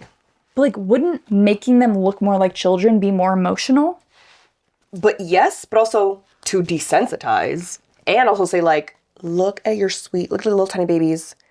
It's like the district. Yeah, so it's like a district thing of, like, yeah, you see how young and sweet and as young as possible murder each other. But then also, let's make sure we're desensitizing them to see all these children get killed. So you're not like, oh my God, a child's in there. You're like, I'm just used to seeing a child in there, you know? I almost was wondering if it was a sexualization thing. Like the Capitol is sexualizing them in a way so that the Capitol audience will, you know, want to be sponsors to them. That does make sense. Since they all want to be young, they all want to be... Exactly. And then seeing what happens with almost Johanna and with Finnick. What actually does happen with Finnick, yeah. Yeah. So that's where my mind went. Because why... Like, yes, I understand the innocence factor of children and, like, that, but I was like, is there more to the reason they chose children? Yeah. Like, I know that, like, you know, we get the backstory in Ballad, but, like, as they continue on... Yeah. Like, for them to keep it being children... Oh, for sure. Absolutely. You know? Absolutely. Just something to think about. Especially because, like, of what happened with Finnick when he was 14. Exactly. Yeah. And I'm sure other tributes. Oh, yeah. Yeah. And then them being like, yeah, I'll be your ally. It just reminded me of Katniss and Rue right away. Yep. And so right away I was like, yeah, this is going to end badly. Yep. I was like, oh, here's our Rue. Yep. And then Maisley Donner. I love this bitch. Because he's like, where to begin? Where to begin? Don't like her before the games. Probably, you know, probably wouldn't mess with her, whatever. Are we recording? Yeah. Right. Doing that too. I love her. I didn't like her yet. But the moment? Next page, no, I was like, yep. From then on, that is my gal. That is Who my knew? gal. Also, we learn a little bit more about Hamish, where she's talking about Maisley and Marilee, how they're twins, and he talks about his mother had twins, but they passed young. Like, and he wonders how his sisters would have looked like. And they came too early. Yeah. Ugh. Devastating. Yeah. Also, how it says, like, she's never without some kind of ornament. I think, was this before we know the thing about Yeah, so this is before we know that he made them the pins. So I think at that I was like, oh, did we get the pin from her? Because she has all her ornaments. Right. Which, like, we do want to get a pin for her. But it's also because of that, you know. But yeah. Yeah, so we have Maisley. And we see her, you know, like, oh, like, without a napkin. Like, I don't even get, like, anything. Like, okay. And then she tells Luella. She says, listen, Luella, if you let them treat you like an animal, they will. So don't let them. And, like, you know, Luella's like, well, I wasn't planning to. Like, but... And it can be seen, you know, Maisley, this could be taken totally wrong. Yeah. You know? But she's right. Yep. And she clocking it. Yeah. I mean, they keep them in pens. They call them piglets. Call them dirty, filthy. Why would they think, like, you're not a civilized human type shit, you know? Because we also see this in the original trilogy. Because, you know, Effie's like, oh, like, manners. Yep. Like, I'll teach you guys manners. Because, you know, I think Katniss just goes straight into it. Yep. And then she makes a point later, I remember, like she was using the fork and knife or something, and then Effie said something, and so then she went in with her hands to be like, fuck you, Effie. Yeah. Yeah, I think maybe that's what I'm thinking of. Yeah. And then was there another thing here? Nothing that I really clocked. I was thinking about, like, Maisley.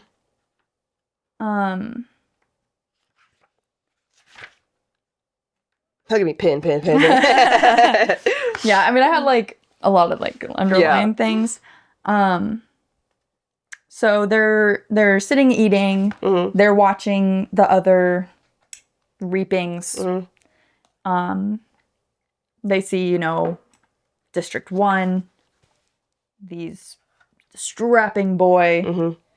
Mm-hmm. And Drusilla makes a comment like, you better be able to run, because she's pretty much saying, like, you don't stand a chance against this District 1 boy. Yeah.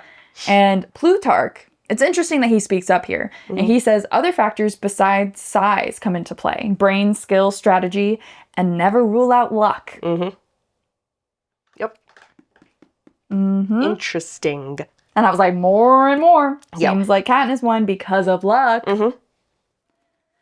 And they talk about mentors. They've only and then boom, they talk about, you know, usually it's the previous winner mentors the next whatever. It's like in 50 years we've only had one victor, and that was a long time ago. A girl no one seems to know anything about.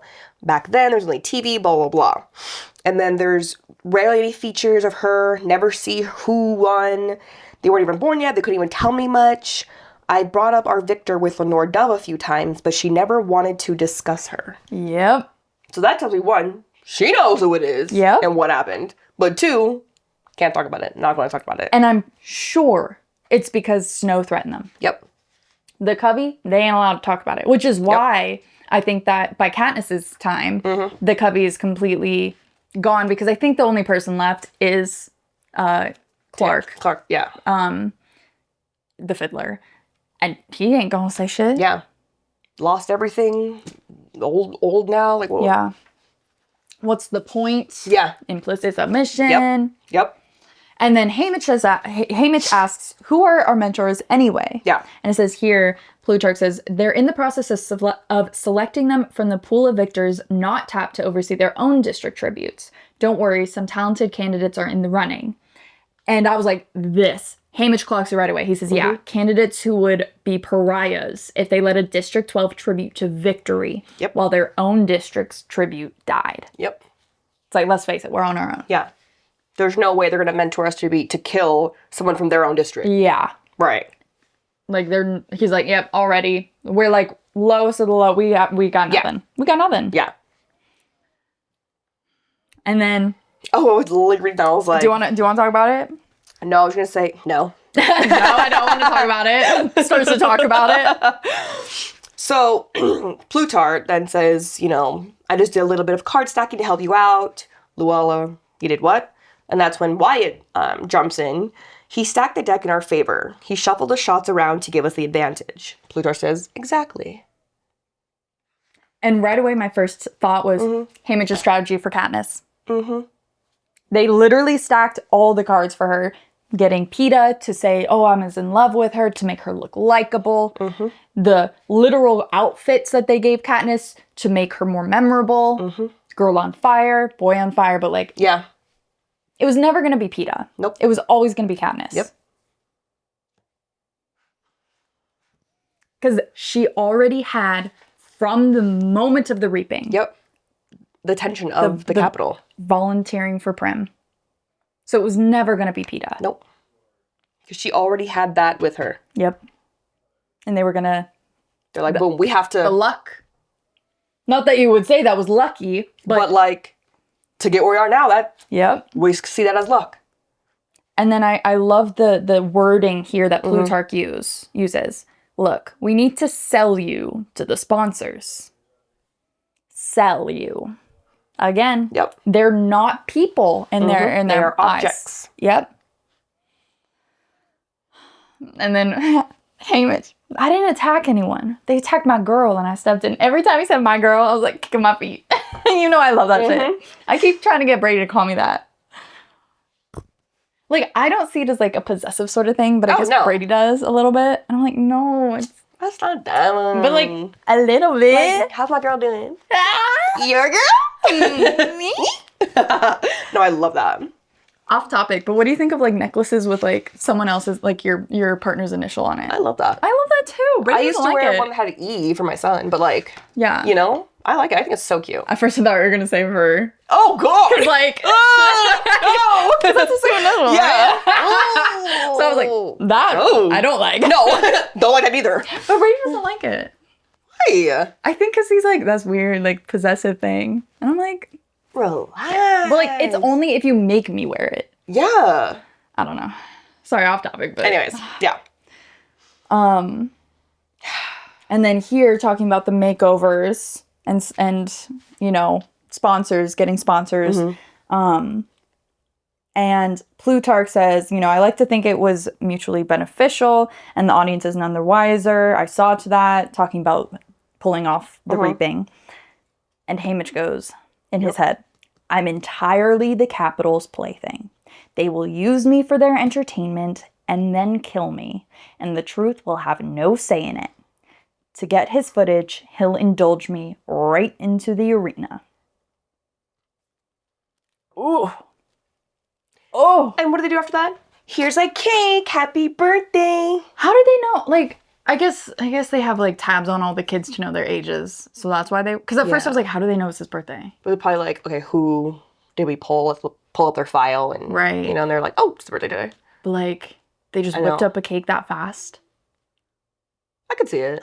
I guess. I don't know. I'm like trying to find the conspiracy. I don't know.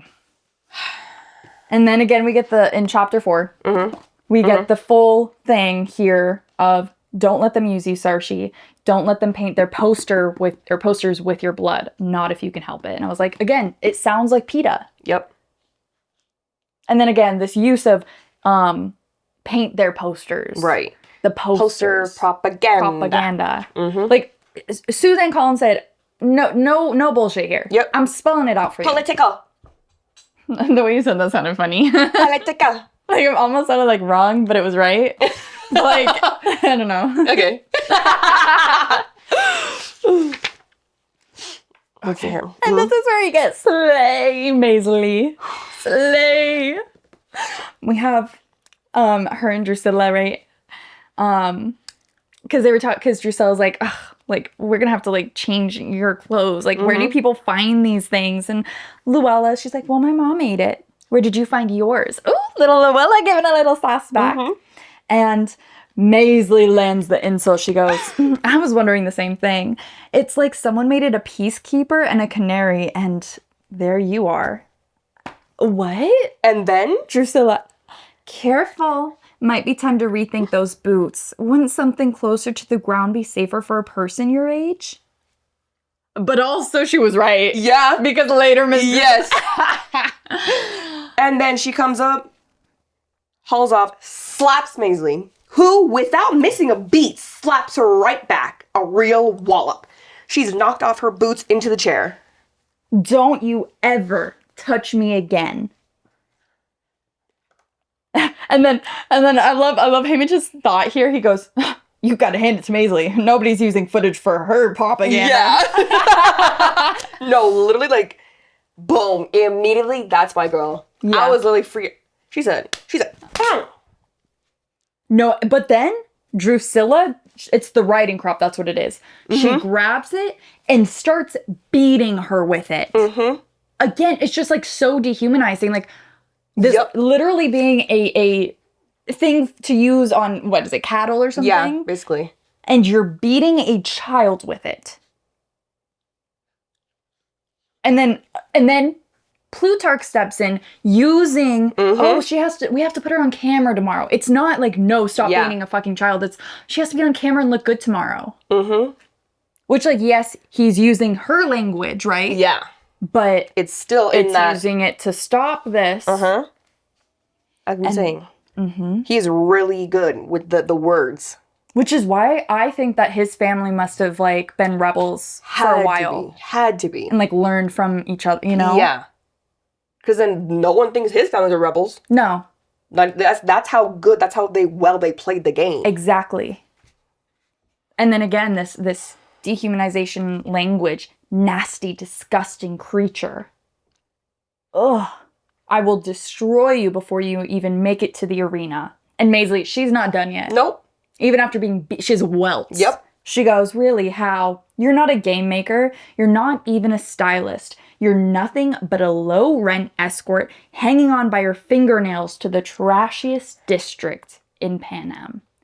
Calling the capital a district? Oh, that pisses Drusilla off. Fear flickers across her face. Why? Why? Because she is. Same thing. She's just the escort for 12. She's already trying to have some sort of, like go, no. Be better than she really is. Yeah. Because, like, girl, you were 12. Everyone thinks 12's the trashiest and yada yada. And look at you having to escort them. And then, okay, well, you're headed for a bloody and agonizing death. That's right, I am. So why should I care what you say? Unless I win, of course. But even then, who do you think will be more popular? The victor of the Quarter Quell or you? But then, Drusilla twists into a leer. I hope you do win. You have no idea what's in store for you then. You know nothing. Because we know that there are fates worse than death. And even Haymitch having his whole family be murdered and his girlfriend be murdered, there are worse things. Especially for a young woman. So just think on that. And then she, like, Drusilla leaves and stuff. And I love that she, you know, still goes to Luella. Yep. And they have a moment, and I love the, but you look fine, Luella. Your mother did a nice job trimming your dress. Bro! Big sister. Literally! Because, like, y'all, like, sisters, they, like, rag on each other. But then at the end of the day, it's like, no, we're locked in. And then, yeah, you clocked the same thing here. Yeah, they just said, you know, they opened the door, or like a van, or I don't know, something. Where is it? Their rooms or their compartment.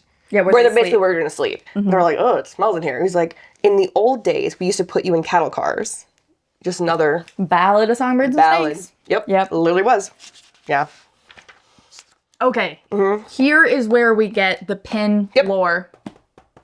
Go into it, girl. I need to eat some cheese. So then, who's saying it? Oh yeah, so Maisley's talking about the little fire starter that he got from Lenor. She's like, can I see it? Blah, blah. It says, from my girl. Yeah. So then on her, okay, basically, Mr. Donner, Maisley's father, got, who is it? Marilee and Maisley. Marilee and Maisley, or had Tam Amber make some things for her. So then they made them some pure gold pins. So Marilee's featured a hummingbird, and Maisley's a mockingjay. Birds being one of the Covey's great loves. Marilee barely wore hers. Maisley threw a fit. So Marilee wore her for all of 5 minutes before she lost it. Oh, before she lost it down she the well. liked her hummingbird pin. Yeah, and then she lost it. Maisley then threw a fit. It was saying mockingjays are ugly, it's old. Make it down into something pretty like a butterfly. And then she ended up putting it into a drawer and never wore it. And then later, my aunt was in the Hunger Games and she had this pin. Blah, blah, blah, blah, blah. And it becomes the fucking symbol. Yep. Her poster. She got the final poster. Such a slay. I keep saying that. But it is. But it is. And then we get the lore on Wyatt a little bit. About the Booker boys. How did you feel, like, reading that and being like, oh, like, do you think his dad is, like, you know, betting against him or betting on him, or even just the fact, like, whether you're betting on him or not, the fact that money's involved, to me, that's, like, nasty. That's crazy. Because you're putting bets and you're placing bets and odds and all this stuff on children. Human beings. Again, dehumanization even within the districts. Yes. You being the lowest district to still have it in there to place bets on children. Yep. It's like, I get they're doing it for money. Yeah. But that's just... But how low are you going to go? Exactly. So, like, just knowing that they place bets on children, I 100% was like, oh, so he's going to bet on his own son. And I think they even... Was it here when they talk about the odds and all of that, or was that later? It's later when, in the next morning, because he's like, yeah, I heard you guys. Oh, yeah, and then he was like, the odds, yeah. Blah, blah, blah. Yeah. But it's just like I said, let's see, blah, blah, blah. And, one time someone brought it up to Mr. Callow, and Kaysen spit and said he didn't have no truck with people who made money on dead kids. Exactly. Yeah, exactly. Like, it's just disgusting. Mm-hmm. I thought you had something else? Yeah, so, again, they're talking about later, Patty brewing another batch of forgetfulness. Mm-hmm. And I'm just like, yeah, Haymitch is gonna drink to forget. Yeah, because he's gonna lose everybody. Yeah. And we don't even realize. And then here, this is where where we see the extent. Yeah. So a quiet voice behind me says, they're looking at like the District 1 tribute, whatever, because they're like walking out of the train. Yeah. And he goes, Panache Barker, District 1 tribute. Trained career, roughly 300 pounds. His last name suggests he's related to Palladium Barker, who took the crown 4 years ago. He'll currently have odds of about 5-2, which in the arena would translate into an average of 2 meals a day from sponsors. He looks to be a lefty, which can be a plus or a minus, but he's also a hothead, and that could cost him. Based on the reaping stats, training, weight, lineage, he's a current crowd favorite, whereas we're strictly long shot material. You might not want me, but it's a sure bet you need me. How does a kid from District 12, from the scene, how do they have that much information? That's what I'm wondering. Mm-hmm. I mean, like, yes, like they he would know that about Palladium Barker who won. Sure. But how do you know that they're related? I guess they say the last name and they did watch it. Yeah. So I guess he clocked that. And like visually, he's like seeing. But to say, oh, he's a hothead. He's a lefty. You're going to want to watch that. 300 pounds. Like in the reaping, they did see him like kind of. And then here he like kicked out the window. Yeah. So is that how he's able? I think he was just like clocking it. You think? I think so. He had that information. And he's just like reading off what he knows. I think that he's so good. I think he's been doing this for however long he could have, and he said looks to be a lefty. He's a hothead because he just shattered the glass behind him while walking, and then knows like he can kind of say roughly 300 pounds by the looks of him. Mm-hmm. Trained. I don't know how he knew it was a trained career. He's District 1, so you can assume. Yeah, you can assume. Okay. But then, based on the reaping stats, training, weight, lineage, he's a current crowd favorite. Yeah. How would you know that? So, training because he's a trained career. Okay. Weight because he's roughly 300 pounds. And lineage because he's related. He was just, like, using those 3 things. Okay. Like, that is the stats that they would use. Okay, current crowd favorite. Because of those 3 things. All 3 of those are positives, so that would make the crowd like him. But it seems like he already knew that. I think he's clocking it. Like, he is the oddsmaker. So he would note these things by, like, watching. Okay. And that's why he would tell his father, hey, this is, like, based off these things I'm seeing. Mm-hmm. He would be a crowd favorite, so you'd want to bet higher on him than, this other person. Okay, bet. I also think he's on the spectrum. Oh, for sure. Just because, like, him being so good and, like, the way that he is, like, people are stoic and, like, not outwardly. Yeah. Yeah. Sure. Don't be, can you kick him off the bookcase? Come on, Berkey. Yeah. And then, he says, I'm an odds maker. My family are the Booker boys, but I'm the one who determines the odds. Yeah. No. Chapter 5. Yeah. Sorry. Yeah. I keep forgetting. It's it just goes through. I know. And then again, we get more posters in the Capitol. Mm-hmm. And they're, like, for the citizens. Yeah. Aimed at the citizens. And Haymitch says, seems the capital has to convince its own citizens too. Because there's just no peace, no prosperity. There's no Hunger Games, there's no peace. So it's like... Again, that brainwashing that we'll see later with Effie. Propaganda. Yep. Exactly. And then again, Miss Maisley coming in with their hot insults because Drusilla, she has a little crumb on her. and she goes, enjoy the cake. I love Maisley. And then Plutarch's like, yeah, you got a little. Yeah, just and she's like, oh my God. And it's interesting because Plutarch keeps like saying, oh, you're beautiful. Oh, no, you look great. Like, that. Kind of sounds like Haymitch and Effie too. Yes. I think he even learned that. Yeah, from Plutarch. Yeah. Yeah, absolutely. To be like, oh, that's how you like control her. Like, yeah. You know? Not that Effie needs it as much. Right. But still. Because she can be very flustered and like, you know. Yeah. Yeah. And then, again, this is giving Katniss and Rue. Okay. Haymitch goes, looking after her, Luella, will give me a reason to keep going. Her looking after me will stave off the terror facing death alone. I can only hope we leave the world together. I can only hope we leave the world together. Because he doesn't want to keep going in the games without her because what would be his reason? Yeah. And then he's like, you know, she would be so afraid without me.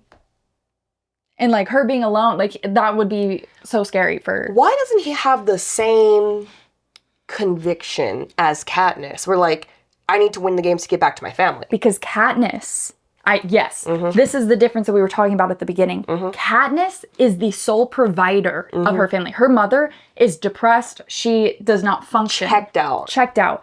And Katniss is even worried that because she's been in the game, she tells her mom, she's like, don't go up, like, don't do the same thing. You have to be there for Prim. I'm not going to be there. You have to do that. But, she is like Prim's mother in a way. She has taken care of Prim. While Haymitch, his mom, is still... And he knows from experience, losing his father, she'll still step up. I have kids I got to. So he's not worried about Sid being abandoned or being alone. Right. While Katniss is.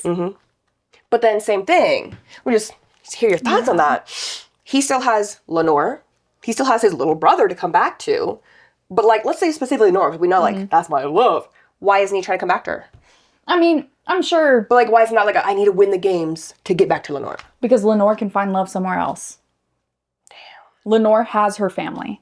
She has the cubby. She's not alone. Yeah. Interesting. Yeah. There's way more like at stake for Katniss, for sure. Before you turn the page. Oh, yes. Here, we get some ballad callbacks because the peacekeepers are talking to each other and they are saying, still don't think it's a good idea to bring them to the academy.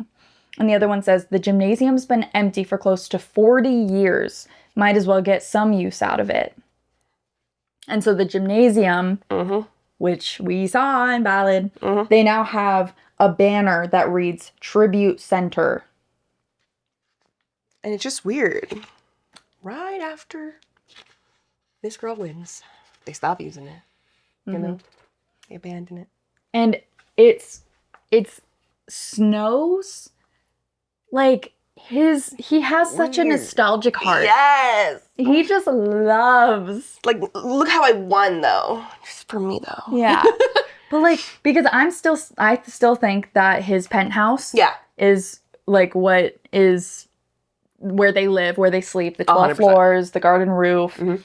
And now that the tribute center is the old gymnasium, like, yeah, why wouldn't he? He has connection to, like, he can't let it go. This man lost a girl due to his own faults. Yep. And he can't let that go. Nope. She bested me, but no, she didn't. Yeah. All right, what else you got? You said something over here? Yeah, so Okay, so it's when, so the boys and the girls are separated. Mm-hmm. They have to take all their clothes off, and they're put into like these showers, and they're sprayed with stuff. And just the way that it was described, it says, we all dodged around trying to evade the streams. Things go from bad to worse when the water's replaced with a noxious soapy spray that triggers my gag reflex and burns my eyes like pepper dust. The water turns off, but this time we're fighting for it as we try to get the soap off. When the showers turn to drips, I still feel covered in a stinging slime from head to toe. A towel might help, but instead a blast of hot air follows. That, to me, I thought of two things. One, of just like animals, like in like a Same. thing. But I also thought of the Holocaust. Me too. Okay. Oh, you said two things? I said Holocaust and animals. Yep. So. Yep. And I don't even know. Suzanne fucking Collins. Yeah. Yep. And then we get to meet the prep team. And we learn that they are university students. Yeah. And I'm curious if, like, this is a trend that, like, moving forward, that they're all university students that maybe have graduated. Yeah. I don't know. Just for future stylists Right. and stuff. Because, like, at this point, we know it's, like, part of their grade. Yeah. And all this. But we know, like, Cinna, like, he's a man. Like, Right. you know, it's not part of their grade. And Tigress, she's a stylist later, which we didn't see her in this. Exactly. So I'm curious, like, where that transition sort of went. For sure. And then, again, dehumanizing. Yep. Not just people. Yep. But actual animals. Yep. Because you have Magno Stift, who is going to be their assigned stylist. They're talking about him, the prep team. And they said, we shouldn't have any accidents today because they've banned live reptile fashion backstage. Not just Magno's, everybody's. Although he's the only one who really wears it. Last year, his belt buckle fell off and bit Drusilla. It was this really angry turtle. And she got so mad she bit him back. Magno, not the turtle. And what's this obsession with reptiles, with snakes, with you know what I'm saying? Like he licks toads? Right. I don't know. It's giving Professor Gall. Literally. Yeah, I don't know. This is weird. Then later seeing, is it here when he has the... No, the snakes. It's going to be a little bit later. But just the dehumanization with actual animals, live animals, and you're wearing them as clothing. Yeah. And even, like, the prep team, they're not, like, you know. Yeah, it was like, oh, it was banned, and probably Magno's not going to do it. Like, but they're not, like, yeah, like, he used a live turtle. Like, yeah. No. Like, the turtle bit. And then like, that's why it's banned. Like, just. And then we learn that it was insecticides. Yep. That they were spraying on these children. That's wild. Treating them like animals. Insecticides? You think that they're covered in like, what? And then again, they take all the body hair off, and they call his nails claws. You might need your claws.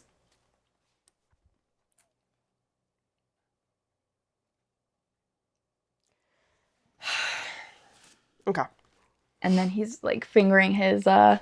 flint striker, and he's thinking of Lenor Dove, and they're talking about, he's thinking back on a day where they saw like a handsome little blackbird, and she's like, oh, that's a raven. It's the biggest songbird there is, the bird for my name poem.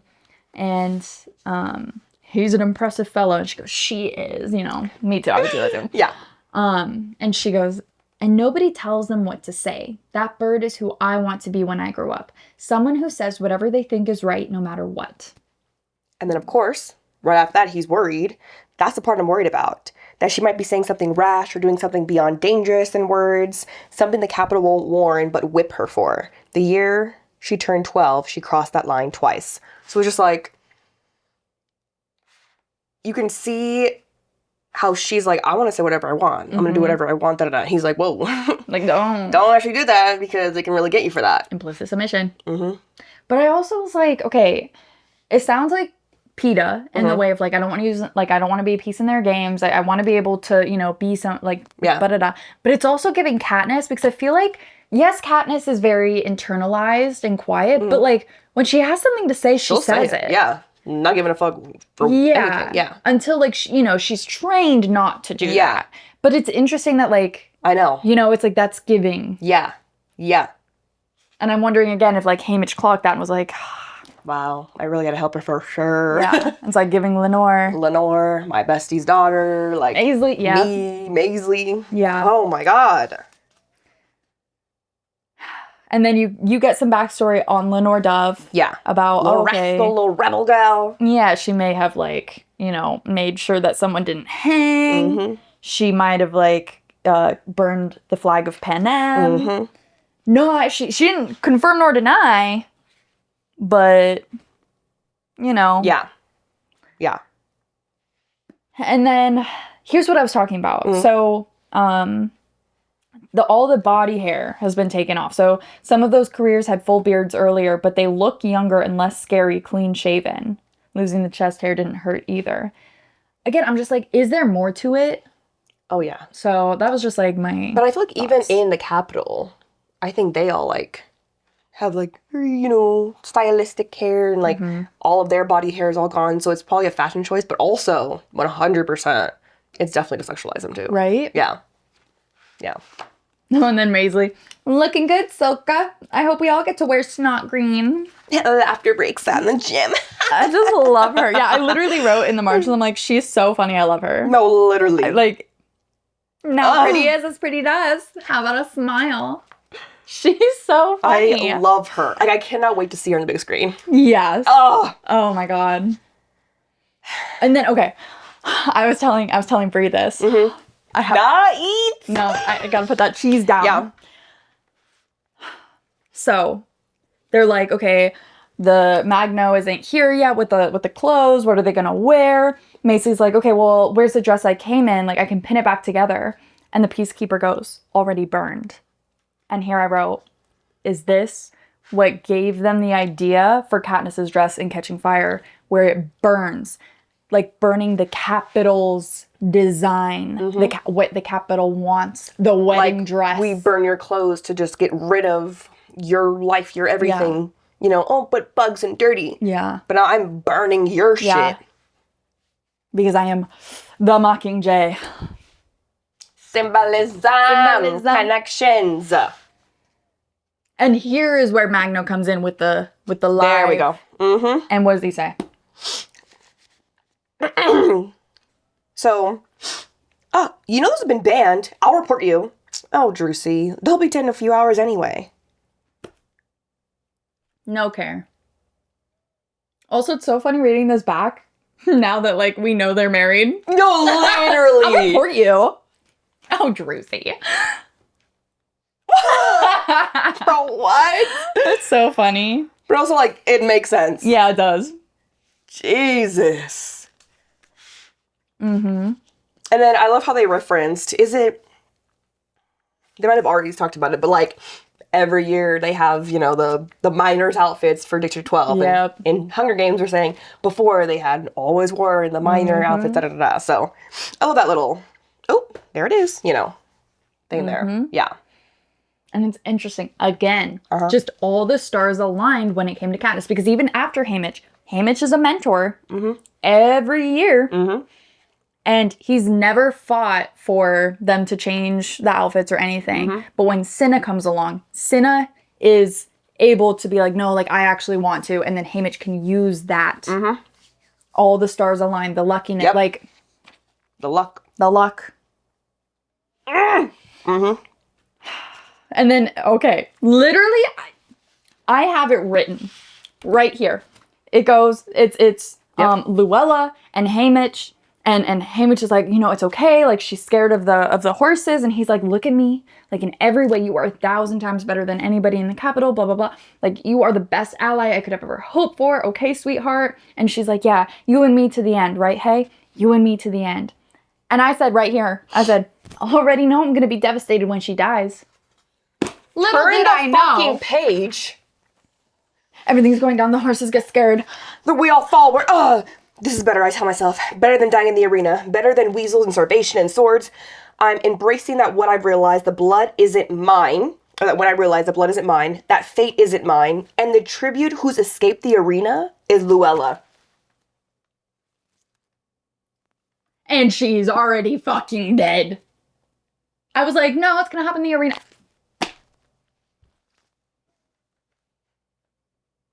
No. We're not even in the games yet. No, we're not even in the game. We've already had 2 deaths before the games have even begun.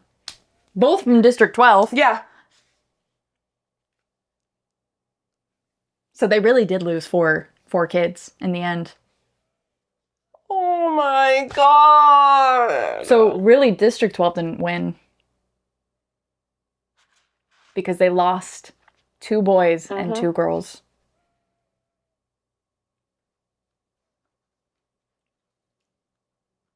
Anyway, that's the end of this episode. So, we'll leave you on that. Holy fucking shit. I'm so glad we're here, reading this together and discussing it. I'm not gonna go cry.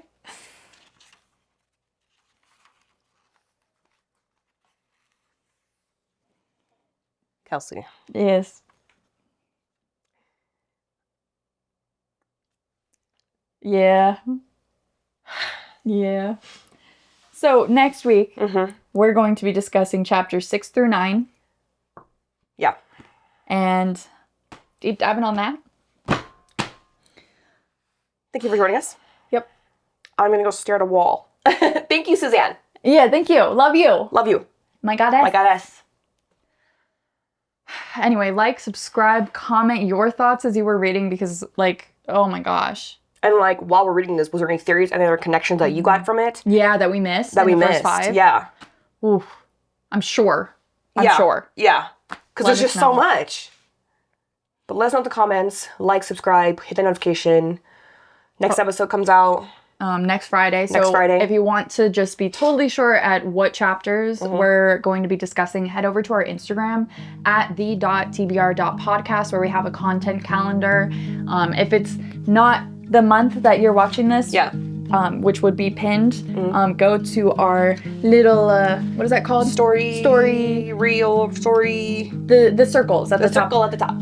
Labeled calendar, and you'll see all of our past things so that you can always go back and double check on them. But book club every Friday, so tune in. We'll see you then. See you then.